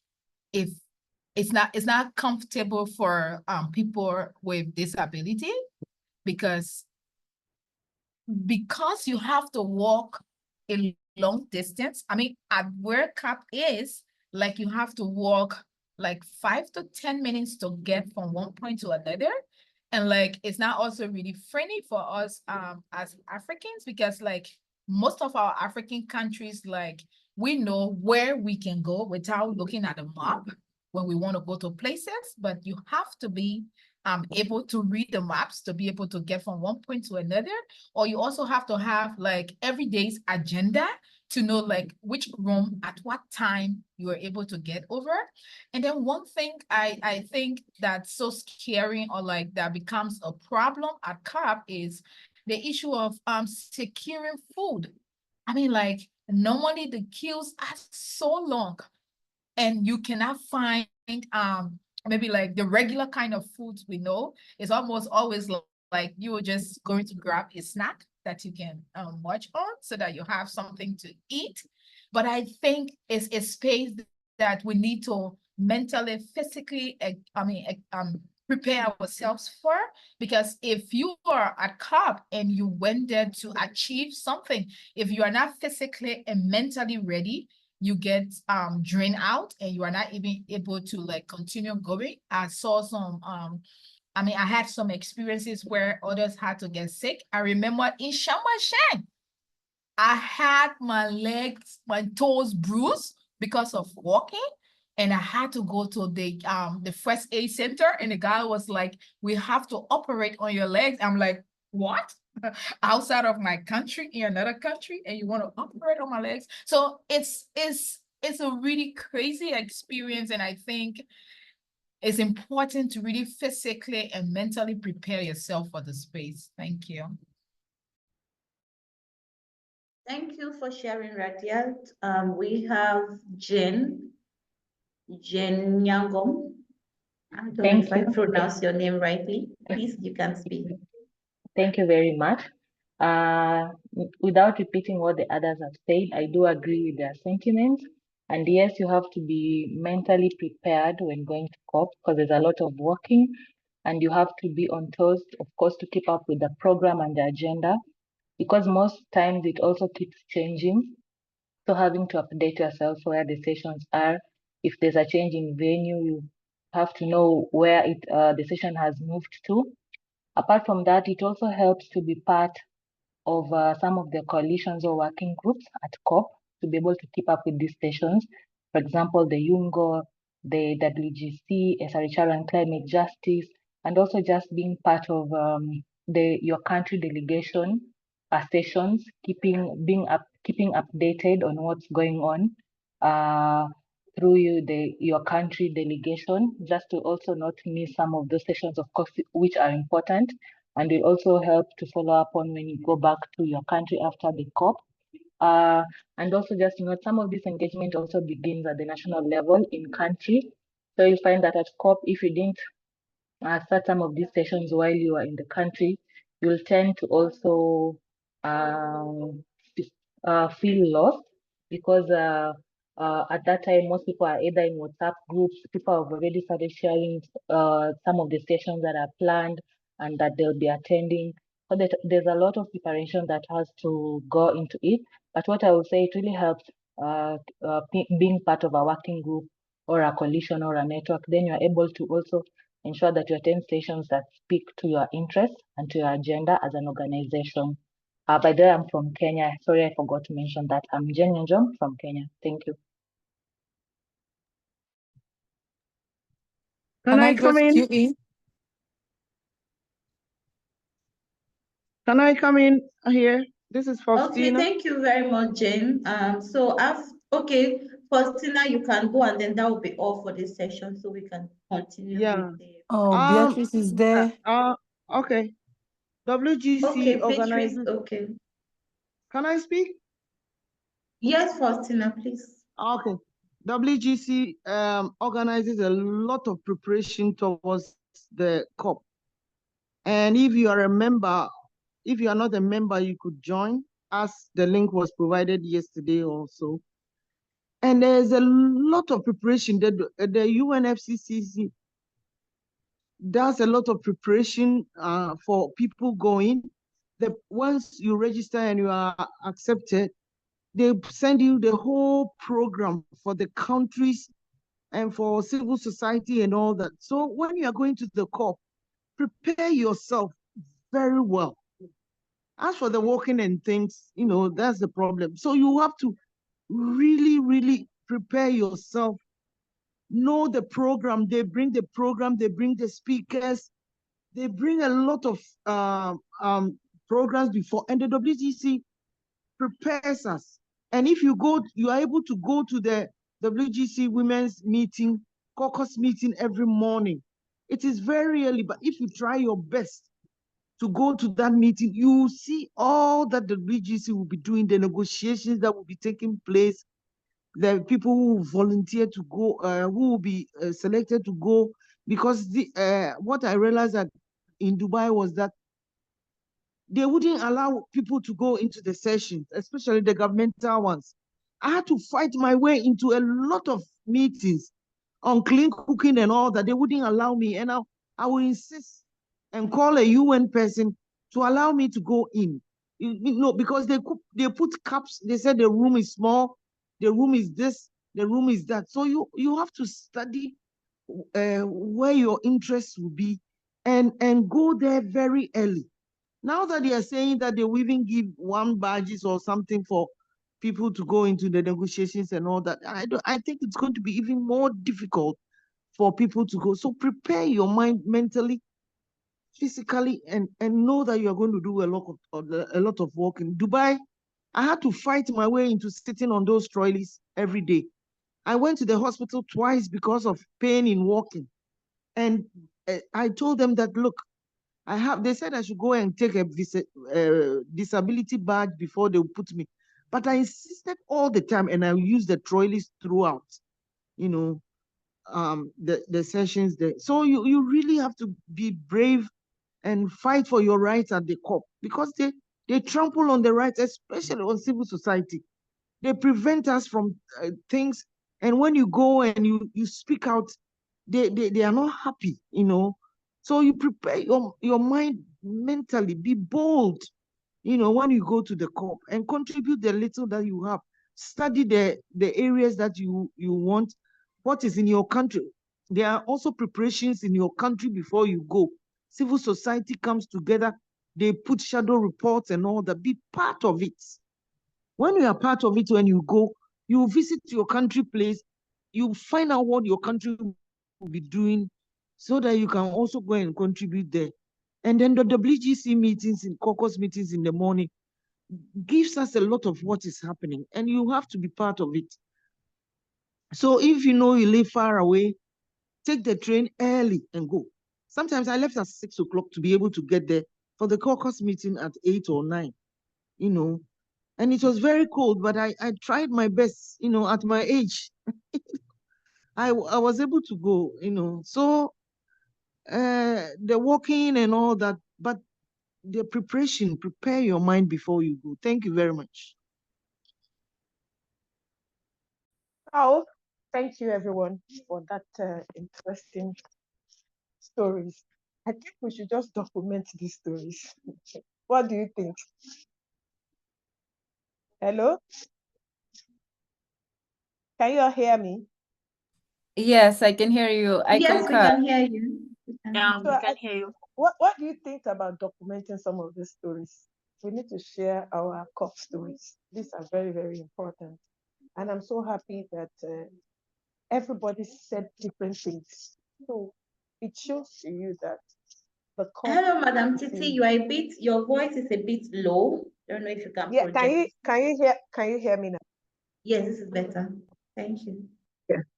So I'm saying that we have seen now that the COP is not a very simple place. It can be very complicated if you don't know your way around.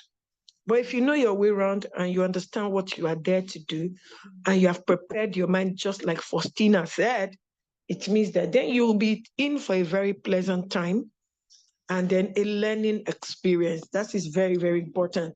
Because at the end of the day, we need to learn. We need to understand the system. We need to understand how we engage the system. We need to understand what the system can bring for our country. Because at the end of the day, going there and not being able to do something on ground will not help you. That's one thing. But before I really go into some of the things I want to say, I want you to understand, first of all, that within the COP, there are different spaces. That is the fundamental thing you must understand. There is the blue space. I hope I get it, whether it is blue or green. That is the governmental space. There are parties. You know, yesterday when we were talking, we were saying parties to the convention. I'm sure you heard it from day one, day two. Who are the parties to the convention? They are our countries, where we come from. So we have over 198 countries who are parties to the UNFCCC conventions, who will come with their representatives. So people from your country, your government will have its representative as you are coming from civil society. So there is a civil society angle to we are called observers.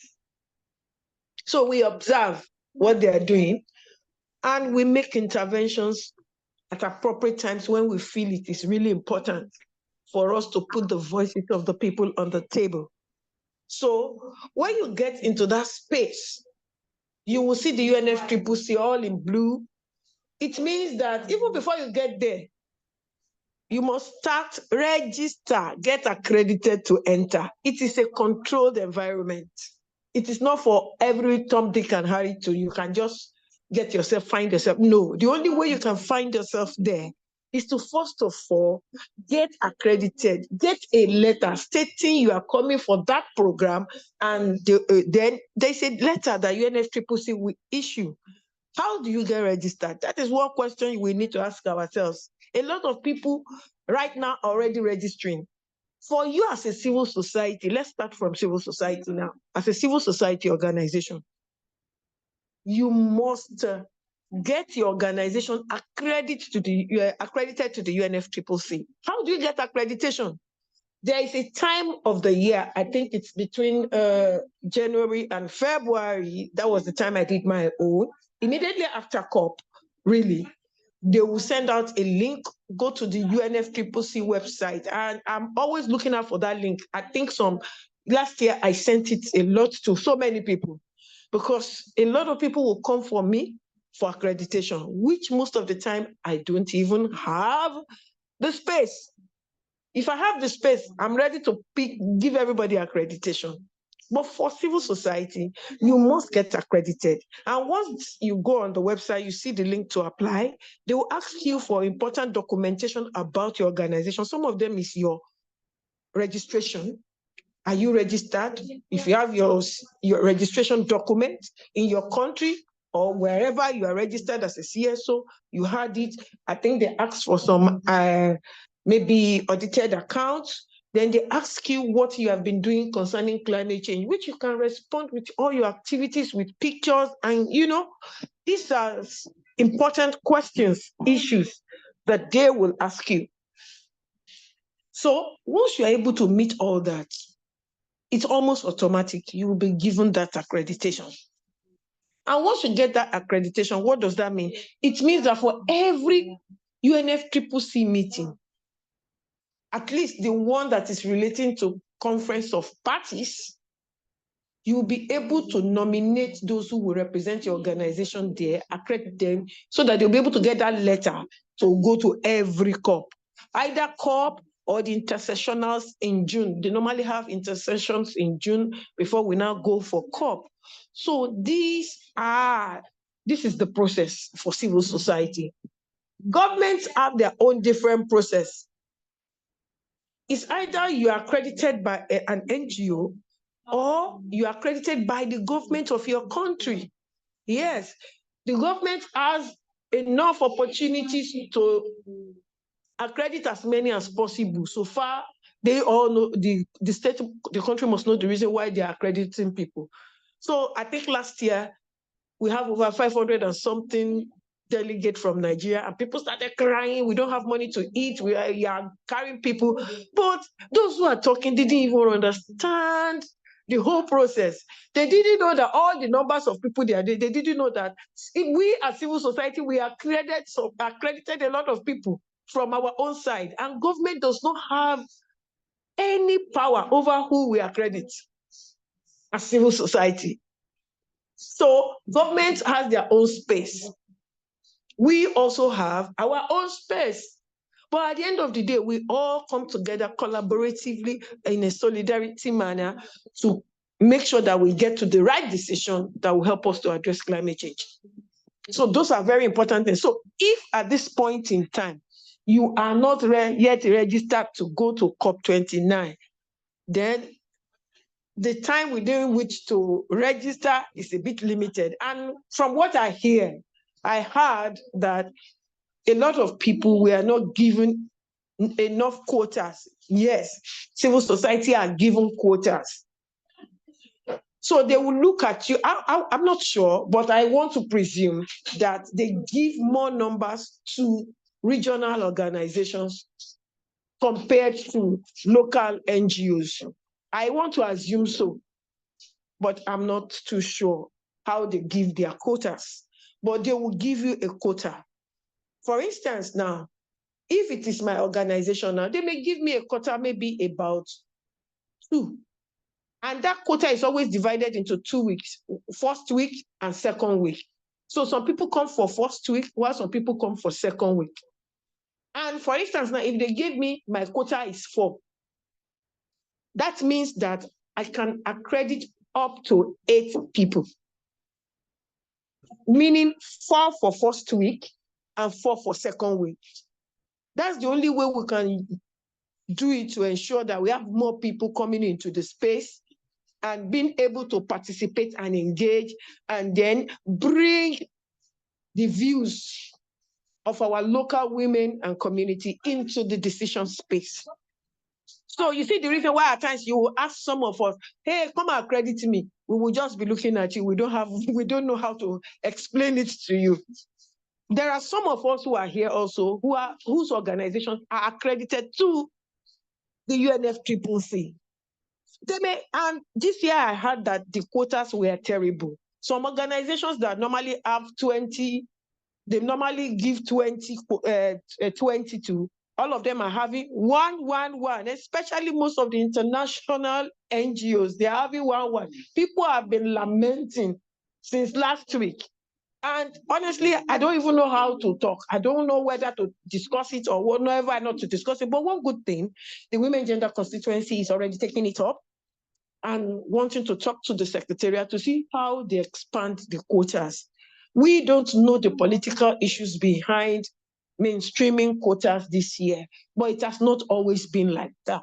That must be, whatever it is the reason, I think as a group, we need to engage with the Secretariat to see how we ensure that quotas are increased. So our sisters who have funding, who are ready to engage in that space, will be able to travel to COP and also experience some of these things that we have been sharing. For those of you who have not been there, I wish you will be there. Plan to be there. Organize yourself. But you have a limited window between now and I think October to do all you can. And one thing you must first of all plan, one, how do I get funding to go? It's a whole lot of resources that you will need. One, you will need hotels to stay in. You will need to feed yourself. Even if you are going to stay there for 1 week, where will you get the funding? These are important things. Then when you are going there, what issues do you want to be following? Is very important. Do you want to follow loss and damage? Do you want to follow climate finance? Do you want to follow response measures? Do you want to follow agriculture? Do you want to follow just transition? Do you want to follow peace and security? Because that is already held, is already in the discussions right now. So a lot of things are in the discussions. What do you want to follow? What area do you think you have a very grasp of the understanding that you think you will do better? Please don't be somebody that jumps into every issue. Yeah, they say there's funding here, I jump here. See, you will kill yourself in this place if you want to do that and you are not prepared. Just focus. If it's one thing, focus on it. Join people who have been in the space to give you a lowdown of what is happening. Just like Faustina said, the WGC always have a prep meeting for all these things. You can join the Women Gender Constituency to understand, so that you will go through the prep meetings and understand what is going to be done there. What are the important documentation? Yeah, the documentations. You need to go to the website of UNFCCC. See, it's also very important for yourself to navigate the space for yourself. As much as Women Gender Constituency will give you some important information, you yourself go there, navigate. Go to the UNFCCC website. It's open to everybody. Go there. Look at the last meeting, SB60. What was the last decision they made on all the issues that are going to be negotiated? Even the agenda of what is going to be discussed is on the website. Go there, look at it, look at which one you want to really understand, you want to really go for, and be ready and start going online. Apart from UNFCCC, do your search on Google on different search engines about your topic and how they are being negotiated at COP. Look at it, then gather all this information, relevant information, so that by the time you are landing in COP, you are not just new to the system, but you can understand what has transpired before and you can relate with people. But though, let me tell you the truth, it is a very abstract thing. Whether you like it or not, it can be very abstract. It will take you time before you start internalizing and your system starts appreciating it. I will tell you my own experience. You all have shared your own experience. My experience is that my first meetings at COP, what has really prepared me was that I had already started going to the Global Environment Facility. So I had my dose of stress. There will be big documentation. I will have to read it overnight. My head will be making noise. It will be smoking. Because I was a young girl. I wanted to learn. Each day I read, the more my problems become much and bigger. Even when I wake up in the morning to join the meeting with my CSO colleagues to talk, I don't even know what to say. I'll be asking myself, what do I say? After reading this, the context and connection was just not coming together. So I will keep quiet. But one thing I've learned to do in the space, and I pray you also learn it, I've learned to keep quiet and watch what people do. I can keep quiet for 2-4 years and not say one word. My going to GEF, at least for good 1 year, I was not saying one word, but I was reading the documents. I was gathering my information. I was understanding it. So by the time I landed in COP, I knew that, this one is a bigger space, bigger than the GEF meetings. Of course, because I had been baptized from the GEF meetings, so I was used to all those bulky documents. So I started gathering also. I started connecting. Then the women gender constituency was not even organized the way it is. We just find ourselves going to meetings with, there's an organization called Gender CC. They were the first in the space. So we saw them, we were trying to get to them, but because they have their caucus, so at times when they want to have some meeting, they will just gate us. We didn't understand it. I didn't understand it. I was like, what's it? Are we not women? Can't we all work together? But it's not as simple as that. They have their caucus, they have their networks. So at times when they want to do that caucus meeting and network, we are pushed out. So we are just there. We didn't understand it. But with time, when we started coming, a lot of people started coming into the space. And when you are accredited, please, you will choose which of the constituency you want to belong to. If it is going to be women and gender, if it's going to be the research, they call them bingo, if it is going to be the workers group, if it is going to also be the farmers group, we have the farmers group. There are 9 constituencies. Please go online and study it, 9 constituency. Today, you find yourself in the women gender constituency space. Maybe by the time you do your analysis of what you have been doing in your work and everything, you find that, okay, it is not WGC that's going to meet what I want. You might, okay, it may be research constituency. It may be the farmers group. It may be the workers group. You know, you just choose what you think works best for you and aligns with your organizational objectives. I am in the women gender constituency because it aligns with my organizational objectives and I'm working for women and gender issues. So that's why I find myself here. So that is the way it is organized. So once you join your group, you start discussing what they do there. And as an NGO, once you are accredited, every information from UNFCCC will be sent to you as the designated contact point directly. So you must also have a designated contact point of your organization who will be receiving all this information, who also will be the one putting in names of people who want to be accredited. They call them designated contact points. So you must have one person. If you want, maybe I think it's one, because over the years, it has always been one. So you can always respond. There are times when they even want inputs on some important issues that is being negotiated. They will send us mail. You have options. One option is for you to join the Women Gender Constitution or which group you are. So come together to write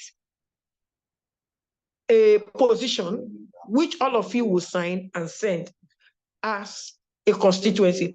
Or if you feel different and you think there are some issues that are very important to you, which maybe as a rule, the WGC or any of your constituency you join may not be happy for you to include, and you think it's important for you to include that, you can send a standalone thing to them because you are accredited, you have that opportunity and space.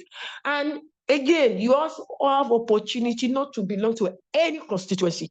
Yes, there are a lot of accredited organizations that does not belong to any constituency. And what the UNFCCC does is that they also allow them to make interventions. All of them will be grouped together and they will choose who and who to make intervention at different times. So there's enough opportunity for you to decide what you want, what aligns with what you want to do, and how to ensure that your voice is heard. And one more thing that the UNFCCC does to the constituency is that They also allow your organizations to make, or the constituency to make interventions at the level of the meetings. For instance, during COP, there are some first meetings that will happen, and they will tell constituency that you have to send interventions. So as a group, you go together, make your intervention, pull it together, and one person from the constituency will be chosen. If we have a lot of people who have been the women gender constituency, we'll know that at times we normally try to do a timetable, let you know where we are going to make interventions, who wants to be part of those who are drafting the interventions, and who also will want to present it on behalf of the women gender constituency. So most of our people, we introduce them to the system by at least, first of all, reading, because at times it gives you some confidence, some self-confidence. When somebody writes it and they give it to you, okay, read it. And you are reading it on the floor where everybody is, the representative of your country, and everybody is seeing you, and the flag of the UNFCCC is behind you. I have one picture like that I normally share at COP when we were in France, when we made the Paris Agreement. At least I was one of those who made intervention on behalf of women gender constituency. This is an opportunity for you to enhance your courage, your self-courage. And then once you start making those kinds of statements in these spaces, you build your confidence. You understand the process more. It also puts some kind of visibility to who you are and the work you are doing on ground. I tell you, I cannot tell you how much a lot of, what they call it, opportunities I've garnered, all because somebody saw my picture and I was speaking.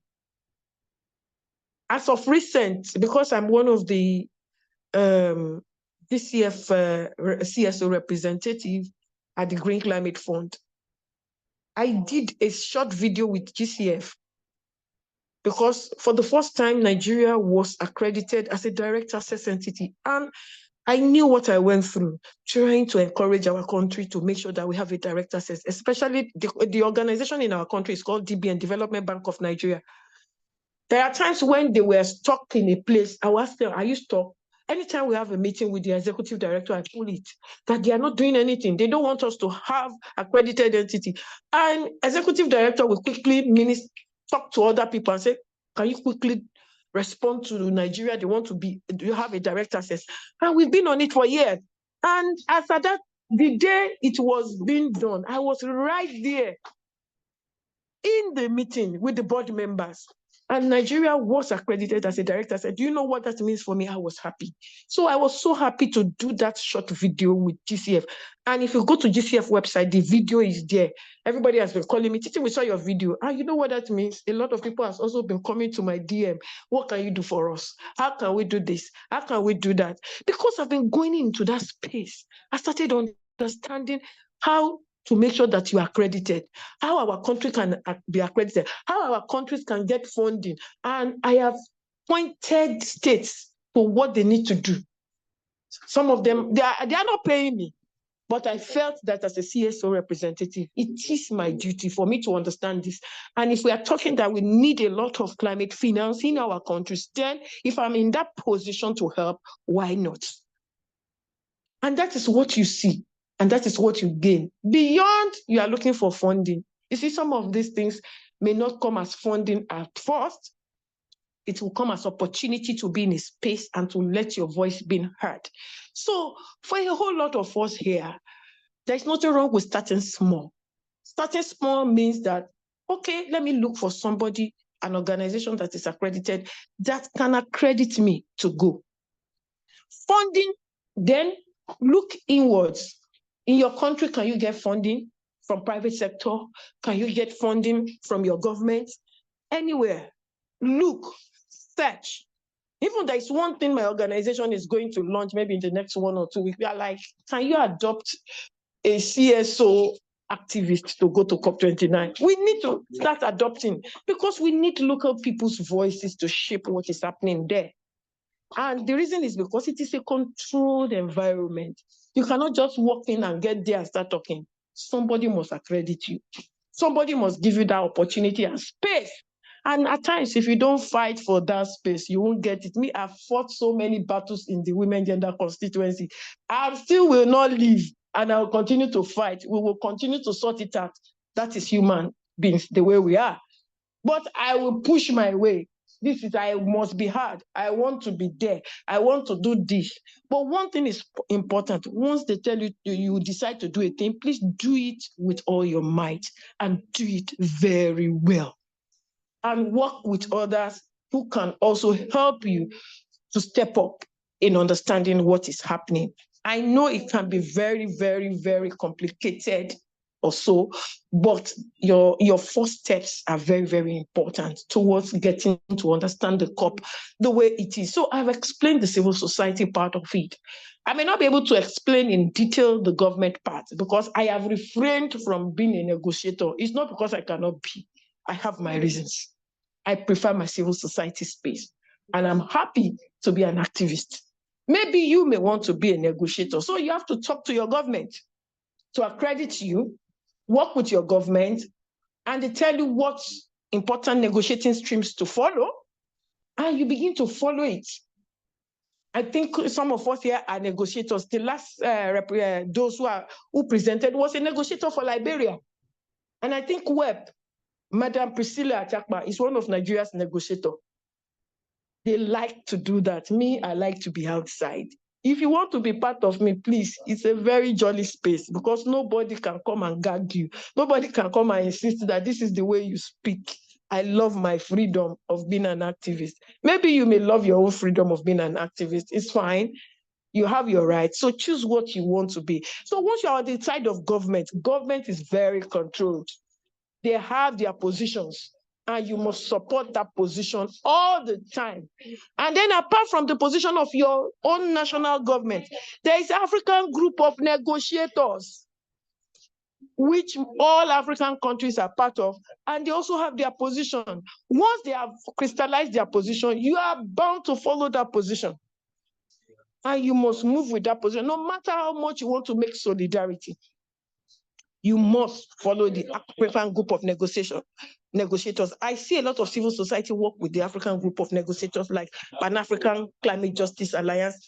I've been on the board of Pan-African Climate Justice Alliance for almost 6 years.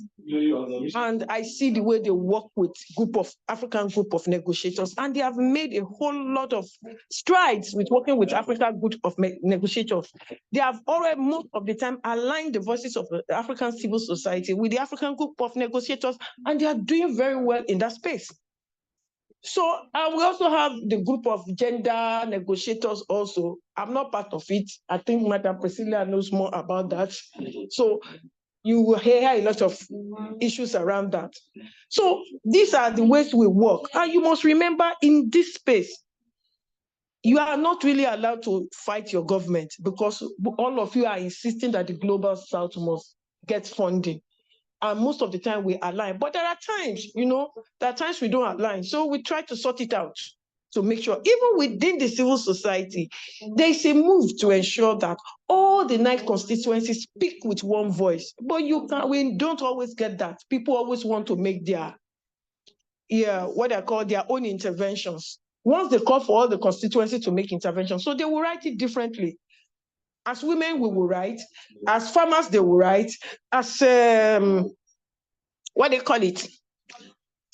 workers, they will write. So people look at it from different perspectives. But at the end of the day, when you look at it, they all align with civil society's vision for climate change.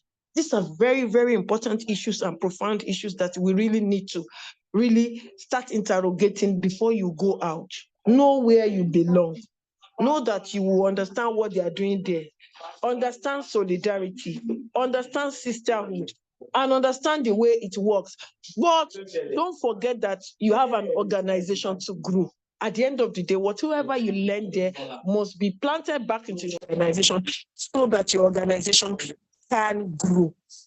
So let me stop a bit here before I give some further information. And some of the further information I'm going to give is some of the spaces we have with all those financing mechanism of the UNFCCC, and how you as a civil society can also get accredited to those funding organizations. They're all part of COP, they're all part of the UNFCCC. But for COP29, if you have not gotten an organization to accredit you, start looking for one now and start making plans to go. And I think yesterday they sent a mail that the COP presidency from Azerbaijan, they have enough accommodation for all of us. So there is a link they sent to us. If you need an accommodation, you go through it. I'm sure after this program, Women Gender Constituency is going to share all those information. Yeah, so let me stop a bit. Let me, people who have questions and people who have some important insights to add to what I have said. Thank you. Hello. Hello, Titi. Thank you so much, ma'am. Thank you for that very insightful conversation there. And I hope colleagues, you are learning as I am. It's always very good to learn. Like I heard from the facilitator's experience, and she said she had been at COP for 4 years, just listening and learning before she started gaining her ground to speak and also participate. So it is very important to align yourself and your goal to meet out of the 9 constituencies that she spoke about, to know which one speaks to your interventions and your goal as a civil society organization, and also to learn and listen from these spaces. Not necessarily always speak, but the best way to learn most times is just to listen. And she also shared with us very important information on how to get accreditation from the UNFCCC, which she's going to also throw more light on in the coming minutes of the session. And then there's also a call again for us to join the WGC, so that we'll join the organization and how things are organized for COP. And a link was shared yesterday for us to join the WGC. I would also be sharing that link again via mails and in the WhatsApp platform. So if there are any questions for our facilitator to take before she goes on to the next few minutes of our facilitation, you can indicate by raising your hand. Can I get a chance? I raise my hand. Okay, okay, you can speak your name. You don't have a name on your account, so it's been difficult to identify you, but you can go ahead, please.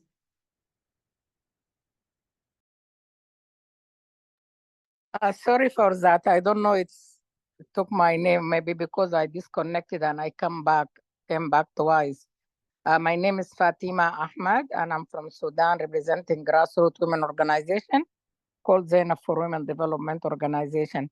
Thank you so much for the presenters and the people who are, the women interacted before about the experience during SCAP in general.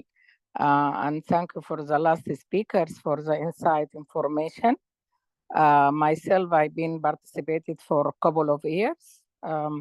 Maybe the first one in 2002 in 2009 Copenhagen, and it is a lot of changes in regard to the participation of civil society or NGOs from around the world. But this last years, it's been better engagement, better participation.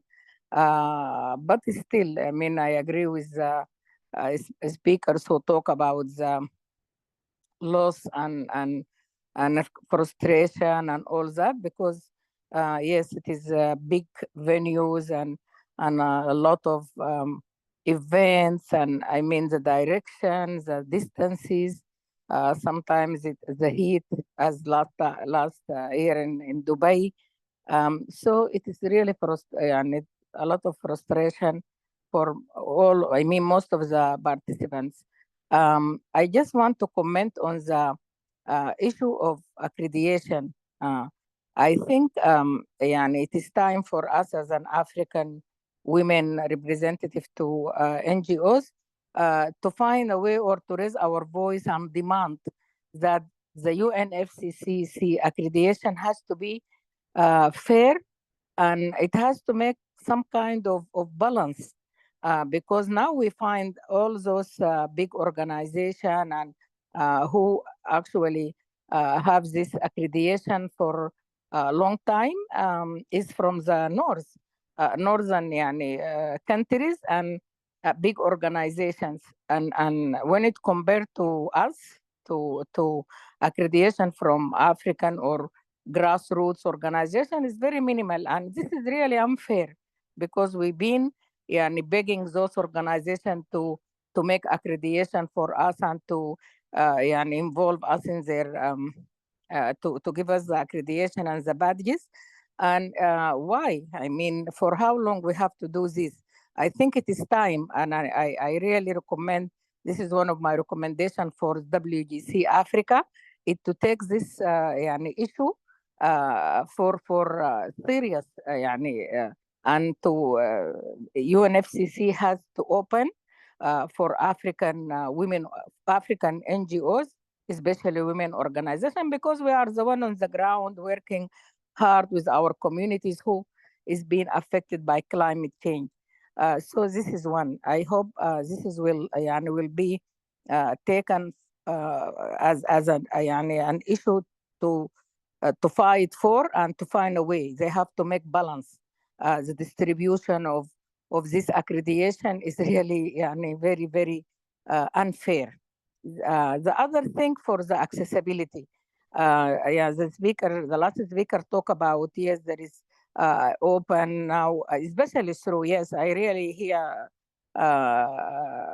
appreciate what WGC in general and in different continent or different groups like this one, they are trying hard to engage women, to involve women, actually also to let them involve and know what is going on through these meetings every day in the morning for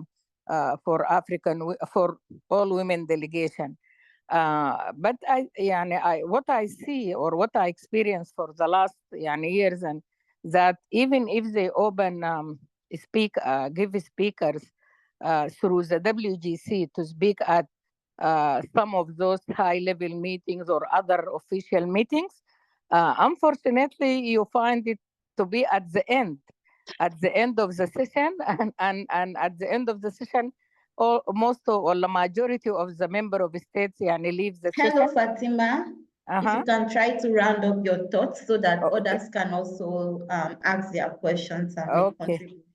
Okay, so this is I just want to raise the awareness about that, because I feel like those participants made a lot of effort to speak at these official events or high level events, and at the end they end up just couple of people on the room. This is my intervention, I wanted to share, and I hope we all work together to make this experience better for all of us. Thank you. Okay, thank you very much. Thank you for that recommendation. Thank you. Please, let us keep our interventions short. Please, 1 minute, at most 2 minutes, so that others can talk. Thank you. Okay, thank you very much. So we have Miriam. After Miriam, we have Keita. And these are the only two we'll be taking. 1 minute each, please. Yeah, thank you so much. I hope you can hear me. Yes, Miriam. I would like to thank the presenters and particularly Titi for the experiential sharing and the recommendations here and there for participation. I have two questions. One is around the issue that gender is a wide concept and climate change is also a wide concept, and they get really wider when you look at gender and zoom in with it to handle a spectrum of other very critical negotiation tracks within the UNFCCC. You have means of implementation, finance, technology, finance and technology and capacity building. Then you have adaptation, you have mitigation as standard. Of course, this may not go to TT alone, but you know, it's a question that has really been going around in my head. How does one, coming from a particular country, coming from a particular community, gender actor, how can one ensure that you have holistic participation? Of course, you cannot find yourself going around and about each and everything, but then what would be, could some sisters share on what would be the best and most strategic way of ensuring that you have holistic participation in the COP? Secondly, on Azerbaijan, if you could, Titi, probably give more highlights, insights on the online accreditation this time around.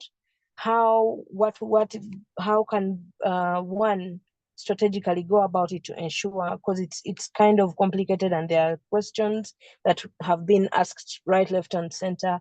In your experience, how can somebody go about it and get quickly through? Thank you so much. Thank you so much, Miriam. Please permit me to really respond because I may forget. So I think for the first question, a holistic participation, the best way is once you are following a particular track, follow it very well. Then come back either to your group or to Women Gender Constituency to always get a feedback, because there's always a meeting every morning. They will recap what happened in every space. So that will give you that overview of what is happening here and there and where you need to go. So because there's always somebody appointed to make sure that they follow every streams. So once you get there early in the morning, just like Faustina said, if you can wake up very early, I think the meeting starts by 8. Every person will be there to make what they call a recap of what happened the other day and what needs to be done this next day, and then give you a whole overall way of understanding what is happening within the COP. And I think that is one of the best way to do it. But definitely, if you go outside the women gender constituency, there is a huge set of things that the private sector is doing, which you may never think of. My experience is that immediately I started entering the private sector space, wow, my learning started, it was a stage 2 learning for me. And I started understanding how civil society and private sector relate. That's for me. You may not want to go into that space, but I had the opportunity to go into the private sector space.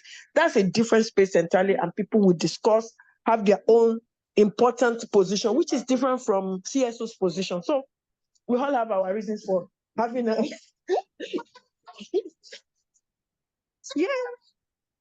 our different sorry, I'm in the office, people are greeting me, sorry. So we have our different ways. So that's one way. Then for the accreditation, I have said it, please pursue those who have accreditation, beg them. But even if it is just 1 week that you can get, it's better if you think you want to go. It's for funding, really. One thing I can tell you is that funding is not something you start now. You should have started around early January, honestly. And then one thing that works with funding for COP is that if you're already engaged with a movement, for instance, me, I'm a member of the African Climate Justice Movement, and I'm also a member of Women Gender Constituency. And I hold those two movements very dearly to me. So I engage. Whatever they are doing, I try to do as much as I can. I'm not saying that I do everything, but I have decided to choose finance. And I'm focused on it. If people are talking about response measures, I won't respond. If they are talking about technology, those who are interested should do. But me, I just focus on finance. And I've been focusing on loss and damage. And as I speak now, I have invitation to go to the second, the third meeting of the loss and damage. I try to navigate the space. I ask myself, what if women gender constituency is not here? Won't I find my space? So I try to find my space and bulldoze my space and understand that with or without women gender constituency, I should be able to find myself in that space and represent women in Africa. Because let me tell you, in all those places, African women's voices are very scarce. And I can't blame everybody because to get funding, to go to South Korea, it's not easy. Talk now, we are still talking about COP. Going to COP all the year, it's not simple like that to get funding, but most of the projects that I do offer funding. For instance, when I got some funding for African Women Development Fund, which was facilitated, I don't know, with a lot of network members that I met. So I was able to do a lot of campaigns. And you, Maria, we are part of that, our campaign, Women for Climate Finance. And we are hitting up that campaign in the next 1 or 2 weeks because the pay up campaign is starting. And I'm really linking up to the Women for Climate Finance campaign. And I'm not going to stop because I know we are being church changed in that space. And I encourage all of you to join us to really make noise about it. We need more climate finance. So I would say that once you have a project, you do it. And I can also give you some good practices, which I have seen in the space. I don't know whether members of the African Climate Justice Movement are here, but I said it yesterday. It's less than 1 year that I joined this movement. But as we speak, that movement is giving every member nothing less than $20,000 for 2 years to do one program. And they've really changed my thinking about movement. I'm also going to benefit from it. If I was not part of it, I wouldn't know. And we are doing participatory grants making. It is our people that are part of the committee who will choose who and who will benefit. And they are making sure that every person in the space benefits. I still receive a mail from them that those who have not benefited, there is still opportunity for them to benefit. And there is no much restriction. Even if you want to carve out some money for yourself to travel to understand COP, you can carve it out of that money. And then, share your experience with members of the movement. This is one case study that I have. Others can have many. You understand? So there are different spaces. And because I found myself also in the climate finance space, I've had to talk to African Adaptation Initiative on behalf of everybody. Yes, they said, Titi, it will take us some time to give funding for you to travel, but we will give funding for capacity building to understand this climate finance you have been talking about. African Women Development Fund too, we've applied to them. We're still talking with them. And the small grant we are going to get from African Climate Justice Movement, we are going to use it to really expand and understand this COP and so many other things about this negotiation and how it will going to work on ground and how do we impact our people on ground. So these are opportunities that have come as a result of at least doing what I can do from my own space. I'm posting it on social media for people. In fact, I will tell you that Women for Climate Finance Advocacy, supported by African Women Development Fund, have really opened me up, my visibility. As at March, it was that same campaign hashtag that made Kia to put me on their team to go talk to their Secretary of State in UK in March. And yeah, I was speaking concerning African women, why the UK government must invest in local women organizations in the global south to support us to adapt and mitigate climate change. So these are things we need to do. So let's network, let's talk, let's share notes, let's see where we can help ourselves. It will help us. So after this meeting, don't keep quiet, ask questions. Even if they will say no, that's the worst. One of my mentors used to tell me, Titi, if you don't ask, you lose 100%. But if you ask, there's a chance that somebody will respond to you. Thank you. Okay, we have one more person, Keita Asa. Also, colleagues, to remind you that the attendance link has been dropped in the chat box. Please check it out and fill the attendance. Thank you. Merci bien. Merci pour ces brillantes expériences qui ont été partagées avec nous et qui sûrement vont inspirer beaucoup pour participer de façon effective à ces rendez-vous au niveau global. Mais c'est que je voudrais partager une expérience que nous avons eue au Mali avant la COP, la COP 28. C'est qu'on a eu une rencontre avec les organisations de la société civile, y compris les organisations de femmes, pour faire une proposition sur des actions que nous voudrions, comme des actions de plaidoyer que nous voudrions mener autour de ces actions de changement climatique et notamment sur les questions des énergies renouvelables. Donc, c'était une belle expérience. Nos contributions ont été portées par les délégations qui sont parties, mais il y avait quand même les idées de beaucoup d'autres personnes qui ne participaient pas. Donc, si ça peut aider aussi à faire des réflexions au niveau local pour améliorer les apports des personnes qui vont représenter nos organisations dans ces conférences-là. Merci beaucoup.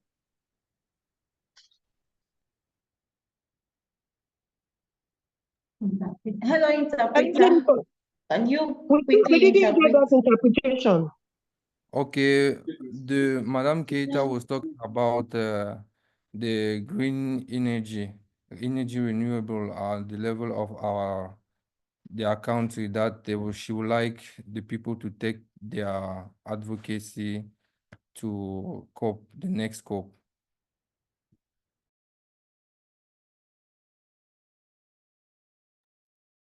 Peut-être, Okay, please, thank you. can I add? I just Yes. want to share an experience we had in Mali about the civil society participation in the COP. So before the COP, we had a meeting with many people from civil society, including women groups, to talk about what we want them to talk about at the event. So they went with our preoccupation, what we wanted them to defend, and that was a great opportunity to give the participation to more people than who are accredited. So that was our approach, to give the floor to more people to contribute. Thank you. Thank you very much. Thank you for that sharing. Do we have more responses or questions, comments? No, that was the last hand. So I think you can respond and then continue so that we try to round up. Okay.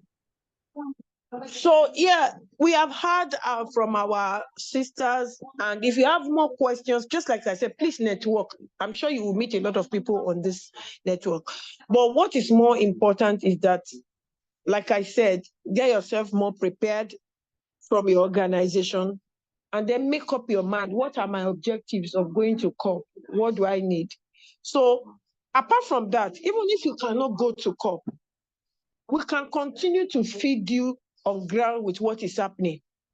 If you're a member of Women Gender Constituency and you are on the listserv, information will be shared. Okay, we not go inside.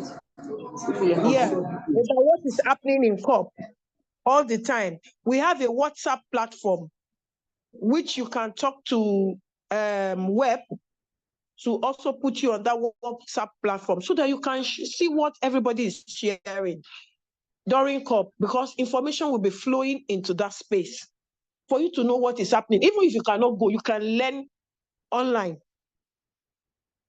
And then whatever information you also get, try to share it at the local level with your women that you work with. That's the only way information goes around. Let me tell you, when this call for people to apply came, I sent it straight to the African Climate Justice Movement. I'm sure that's where a lot of them saw it and applied. So I try to share all this information, even with our gender monitors also. I share it with them.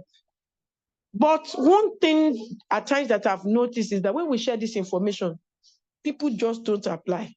Some people don't even look at the documents. I can't do that for you. You need to do that for yourself. You understand? Because the Women Gender Constituency is there to help us, to support us in our journey.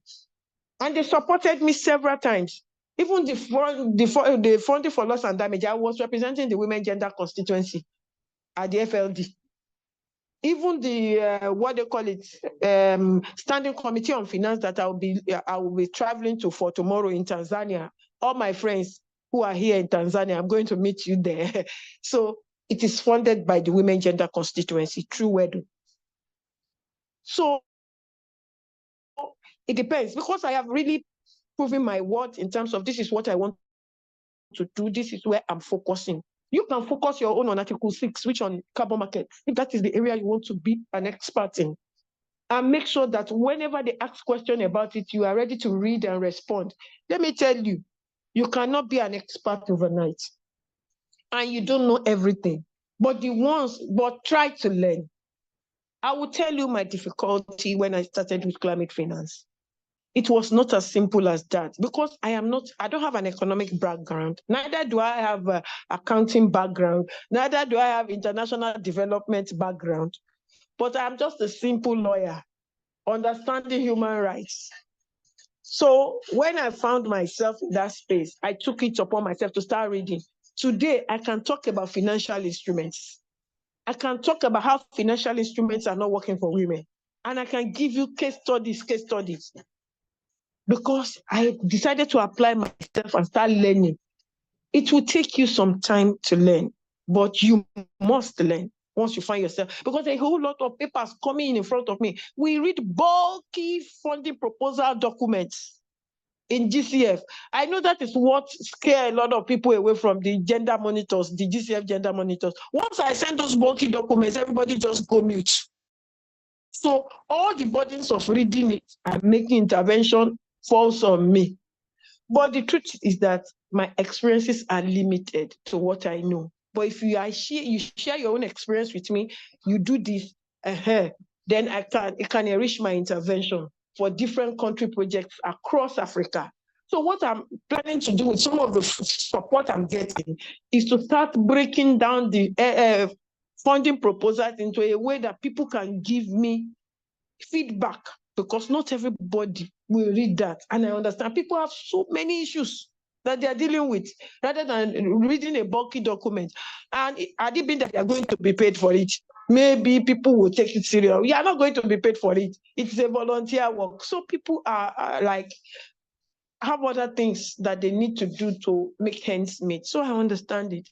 But nevertheless, take some time, give yourself, even if it is just 1 hour, within a week, you'll be surprised at what you can do and how you can give us good feedback and how you can also build your own capacity in this area. Hello? Yes, hello, Titi. Yes, yeah. See you. Yeah, so that's some of the things I want to say. I didn't want to go into the government issues. So maybe the government issues are just a few things about it in terms of how government organize. They organize individually, and then they can also have what I call pavilions. Countries have pavilions at COP.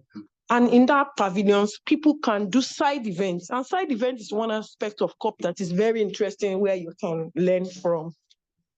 So if you want to have side events in your country pavilion, just get in touch with your country and see what are the important criteria you must meet to do your side events.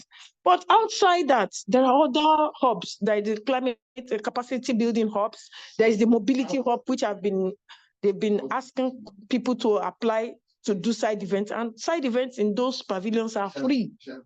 So far, you know that the people who are coming to speak at your side events, they are people who are already going to COP, so that it will be easy for them to be on your panel and they can speak and share their experiences. Even as a local person coming to COP, it's also good for you to share your experiences at side events, because you don't know who will hear it. You don't know which funder will listen to you and say, yeah, I'm interested in your project. Can I support you? And that is why COP is very important. As funny and as crazy as it is a place that is full of opportunities for me and you. All the opportunities I got today is from COP. It's not from any other place. it is always linked to COP. That is if you navigate yourself. I've been going to COP since 2008. Yeah, I can only say maybe one or two, I missed one or two. But since 2008, I've been going religiously because I decided within my mind, I want to focus on climate change and I want to focus on finance. And I was facing it squarely. At times I get funding, at times I don't get funding, but somehow in a miraculous way, funding always land on my table at the last minute. So let us, and it is really because of networking, talking to one people or the other, doing my work, making sure that I reach out to people that I think that can support me. And then at times, there are some organizations who will fund you to be at their side event to speak. Yeah, there are organizations like that. Once you're able to identify them and come in contact with them, it can help you. So, and I want you to also take side events seriously. I know women gender constituency normally will have a lot of side events, but there are some important side events like the Gender Just Solutions Awards, side events. They normally will have it every year. And it is another space for you to showcase your projects. My projects have been showcased in the Gender Just Solution booklet, at least for 2-3 years running. All our small projects that are making impacts on the ground, you can send it. I think the link was sent out earlier this year for a lot of people to bring their projects. And once you win the award, you'll be given some form or some funding. Also, maybe up to $1,000 or $2,000, and they will bring you to COP. And you will share your project at different side events, and there is always training. Yes, a whole day training for all those who have won those awards and those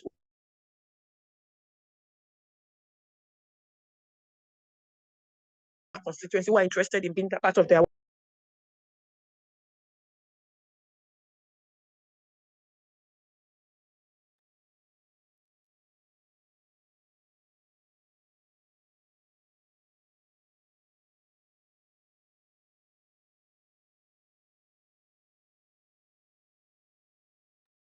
Hello, Madam Titi. I don't know, it seems we've lost Madam Titi on the call. Let's try to see if she would join back.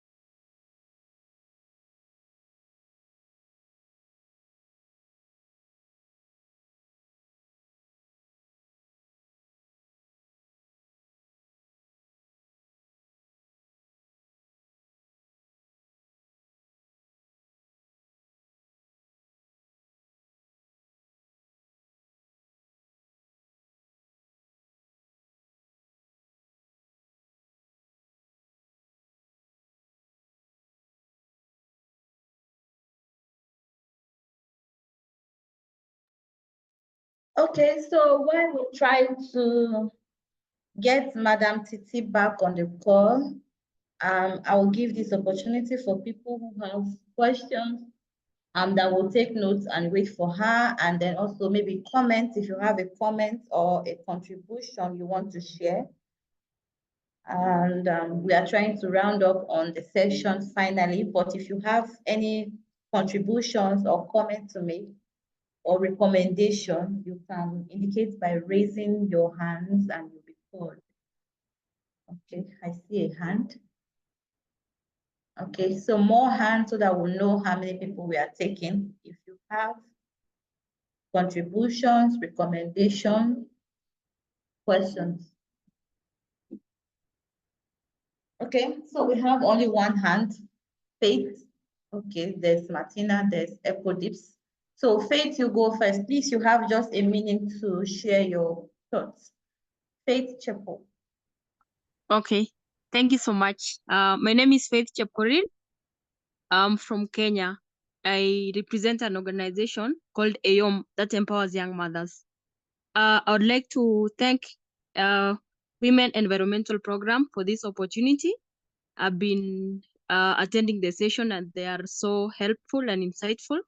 I've learned a lot, and Thank you for the moderators and the speakers. They've given us a lot, and I've really learned a lot. So mine was to just say thank you for the opportunity, and I'm looking forward to getting more, chances on the same, and even on how to access those links, especially on climate finance. Thank you. Okay, thank you so much, Faith. Thank you. We'll communicate. There will be further communication on how to share these links and other information. Martina, you have 1 minute, please. Okay, mine is it's a recommendation that since damage and loss is a new way of compensating people, we could come up with a methodology of collecting information and quantifying the kind of losses that we are experiencing as women and in our communities, so that when we go to table our requirements and our needs for funding, we can be clear on what we would want to get from the funders. And then number two, I appreciate a lot what Bemisola Akosa has shared with us, and I would wish that she could share some of those funders. She has listed several in her responses. If she could give us a summary of each one of them, so that we could approach them to help us with the projects that we are running on the. Thank you. Okay, Martina, thank you very much for that. And we'll try to work with the facilitators to get this information and share across to you colleagues. Like we said, the overall objective of this program is to encourage movement building and building of alliance across African feminist advocates across the continent, especially those who are interested in working around these issues that we have discussed. So we have Titi on the call. So we'll just take the remaining two people, Echo Dips and Alexander, and then we'll hand over to Titi for her closing words or closing session. Okay, Echo Dips, you have 1 minute if you can hear me. Ok, merci beaucoup. Je vais parler en français. Je pense que notre interprète est là. Please, if you can speak up so that the interpreter will hear you. Please speak up a little. Pardon? Je peux parler? Parlez un peu à haute voix pour que je puisse vous entendre, c'est ce qu'elle dit. Ok, merci beaucoup. Je disais merci. Je remercie beaucoup les organisateurs et les organisatrices de cette session. Vraiment, je suis très contente parce que je viens d'apprendre beaucoup de choses par rapport à ce qui concerne le changement climatique. Vraiment, avec la femme. Vraiment, je suis très contente pour m'avoir accepté et pour que je puisse participer à cette session. Je vous remercie beaucoup. Je remercie aussi toutes nos intervenantes. Ils ont vraiment bien passé, disons, leur matière et nous avons bien compris, vraiment compris leur matière. Et seulement, j'ai une petite préoccupation par rapport au syllabus. Est-ce que je voulais demander aux organisatrices, est-ce que nous aurons les syllabus dans la version française? Si nous en aurons vraiment, nous disons merci beaucoup, nous en avons besoin pour la version française. Et aussi, nous demandons aussi à nos organisatrices de voir comment ils peuvent faire les plaidoyers par rapport disons, aux femmes rurales qui sont vraiment, qui sont ignorantes et qui ne sont pas vraiment très informées par rapport à la question des changements climatiques. Et donc, voilà ce que j'avais peut-être adressé comme demande et voir comment les organisations à la base, les organisations féminines à la base peuvent accéder facilement au financement pour accompagner ces femmes-là par rapport aux questions des changements climatiques. Vraiment, j'ai dit merci beaucoup, merci à toutes les organisatrices et merci à notre interprète Vraiment, il a vraiment fait un effort pour que nous puissions aussi comprendre. Et aussi aux formatrices, nous disons merci beaucoup. Je suis Madame Bibiche Munjo. Je représente une organisation féminine, Action pour la réinsertion sociale de la femme, œuvre dans la province du Sud Kivu, partie est de la République démocratique du Congo, là où se passent beaucoup de problèmes, où les femmes sont victimes de beaucoup de violences, de la guerre qui se passe à l'est de la RDC. Merci beaucoup.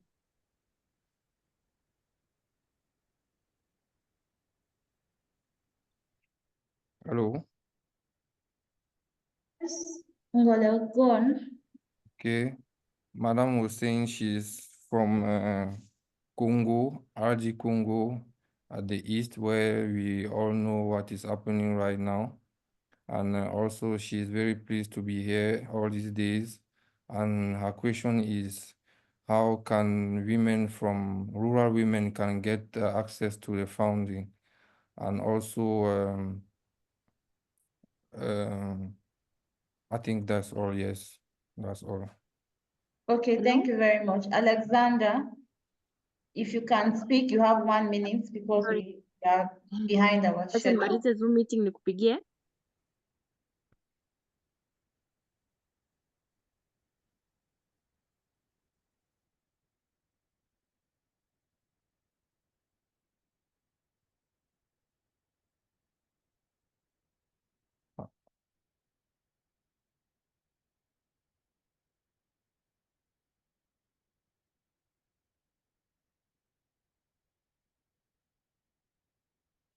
So I don't think we still have Alexander.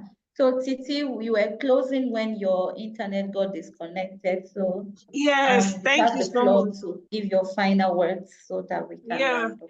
I think before giving my final words, there is a particular important information I want to pass on concerning the loss and damage, because I remembered we did it. Somebody is speaking. Do you want to speak? Hello, interpreter. Okay, I don't think, Titi, you can go ahead. Okay, so we spoke about loss and damage at the beginning, and there's going to be negotiation, but I want to impress it on you that it's very important for us to follow the operationalization of the fund. Because once the fund comes up, they will have their own criteria for assessing this fund. But as civil society, we need to follow so that we add our voices to how it is being, the criteria is being shaped now, so that it will not be at a point where we start complaining like the GCF, we can't assess, we can't do this. This fund is for the global south. It's for all of us that are experiencing one form of loss and damage due to climate change. And since it is our fund, it is very important for us to put our voices there and make sure that what we need, how we need the funds, it will work for us the way we want it. And it's an opportunity.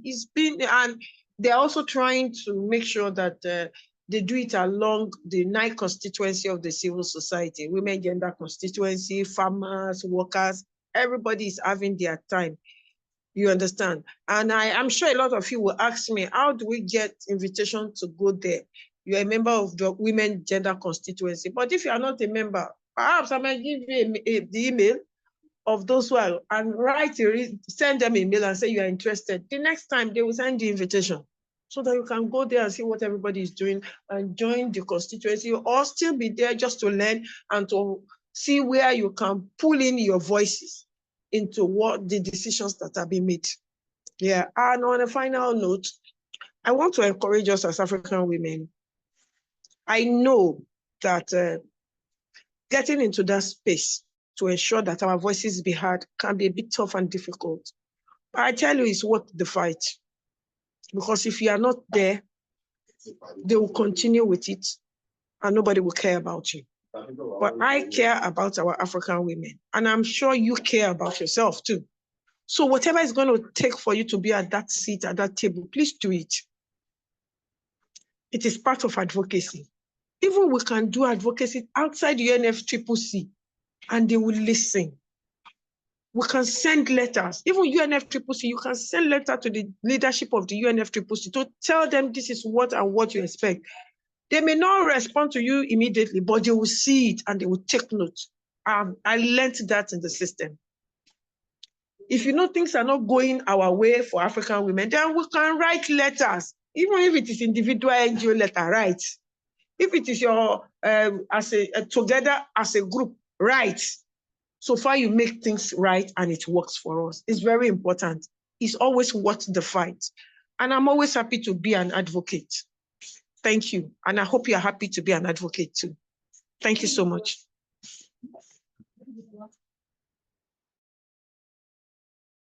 Okay, Titi, thank you so much for your time, for your dedication and passion towards this cause. So dear colleagues, we've come to the end of this amazing 3 days. I hope these sessions were able to meet your expectations and they were a reward for your commitment throughout this period. I am very, very excited that we had this opportunity to connect, network, and learn. So I hope we've all filled the form, the attendance form. Further information will be communicated on the platform and via email for those who are not in the platform. And so we've actually come to the end of this amazing 3 days, amazing and impactful 3 days.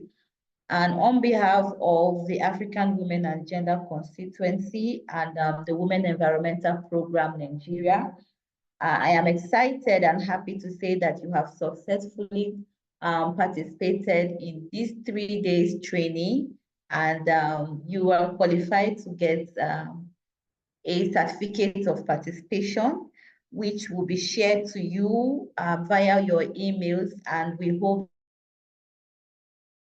to utilize this certificate in your further endeavors as climate justice advocates.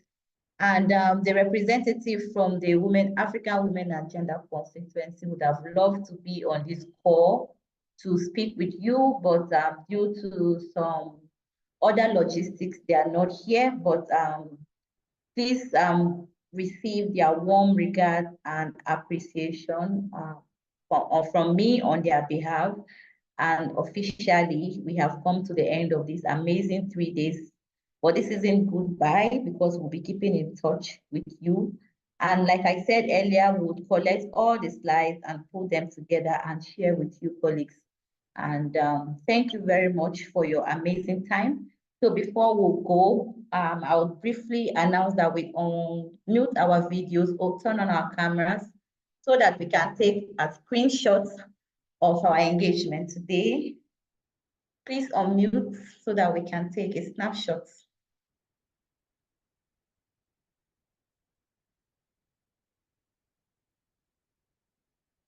Hi.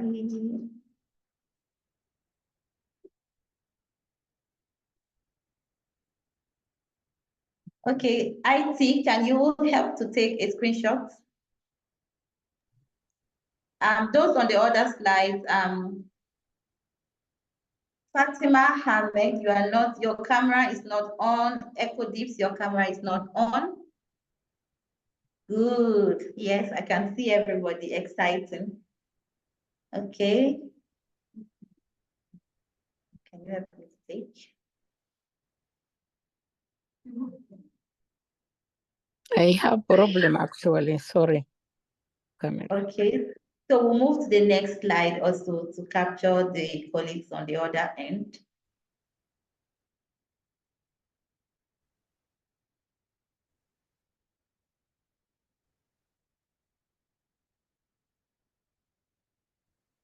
Yes, we're on the second slide. I can see Stella Golet, I can see Fasana, I can see Zansili Howe, I can see Pauline and Francisco. Yes, hi. Okay, so we are moving to the other slide. Okay, people are, okay, more cameras are turning on. Hi. Please, can you put my camera on? All participants are allowed to turn on their camera. Okay, who is speaking? So that I can.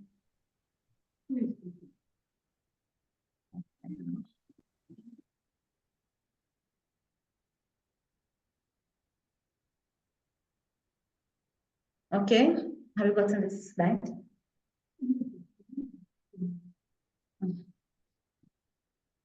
Okay, on the last slide, yes. Yes, Faustina, good to see you, Sabina. So I open my camera again. My camera Okay. can still not go on. Oh, I'm so sorry. And I don't know who is speaking. Who is speaking so that I identify you and... This is Beatrice again. It states that the host has disabled my camera. Okay, that is being worked on. You can turn it on. All right. Yep, I think it will go now. It's on now. Okay, brilliant. Okay. Hello, Ken. I hope you've gotten the snapshot.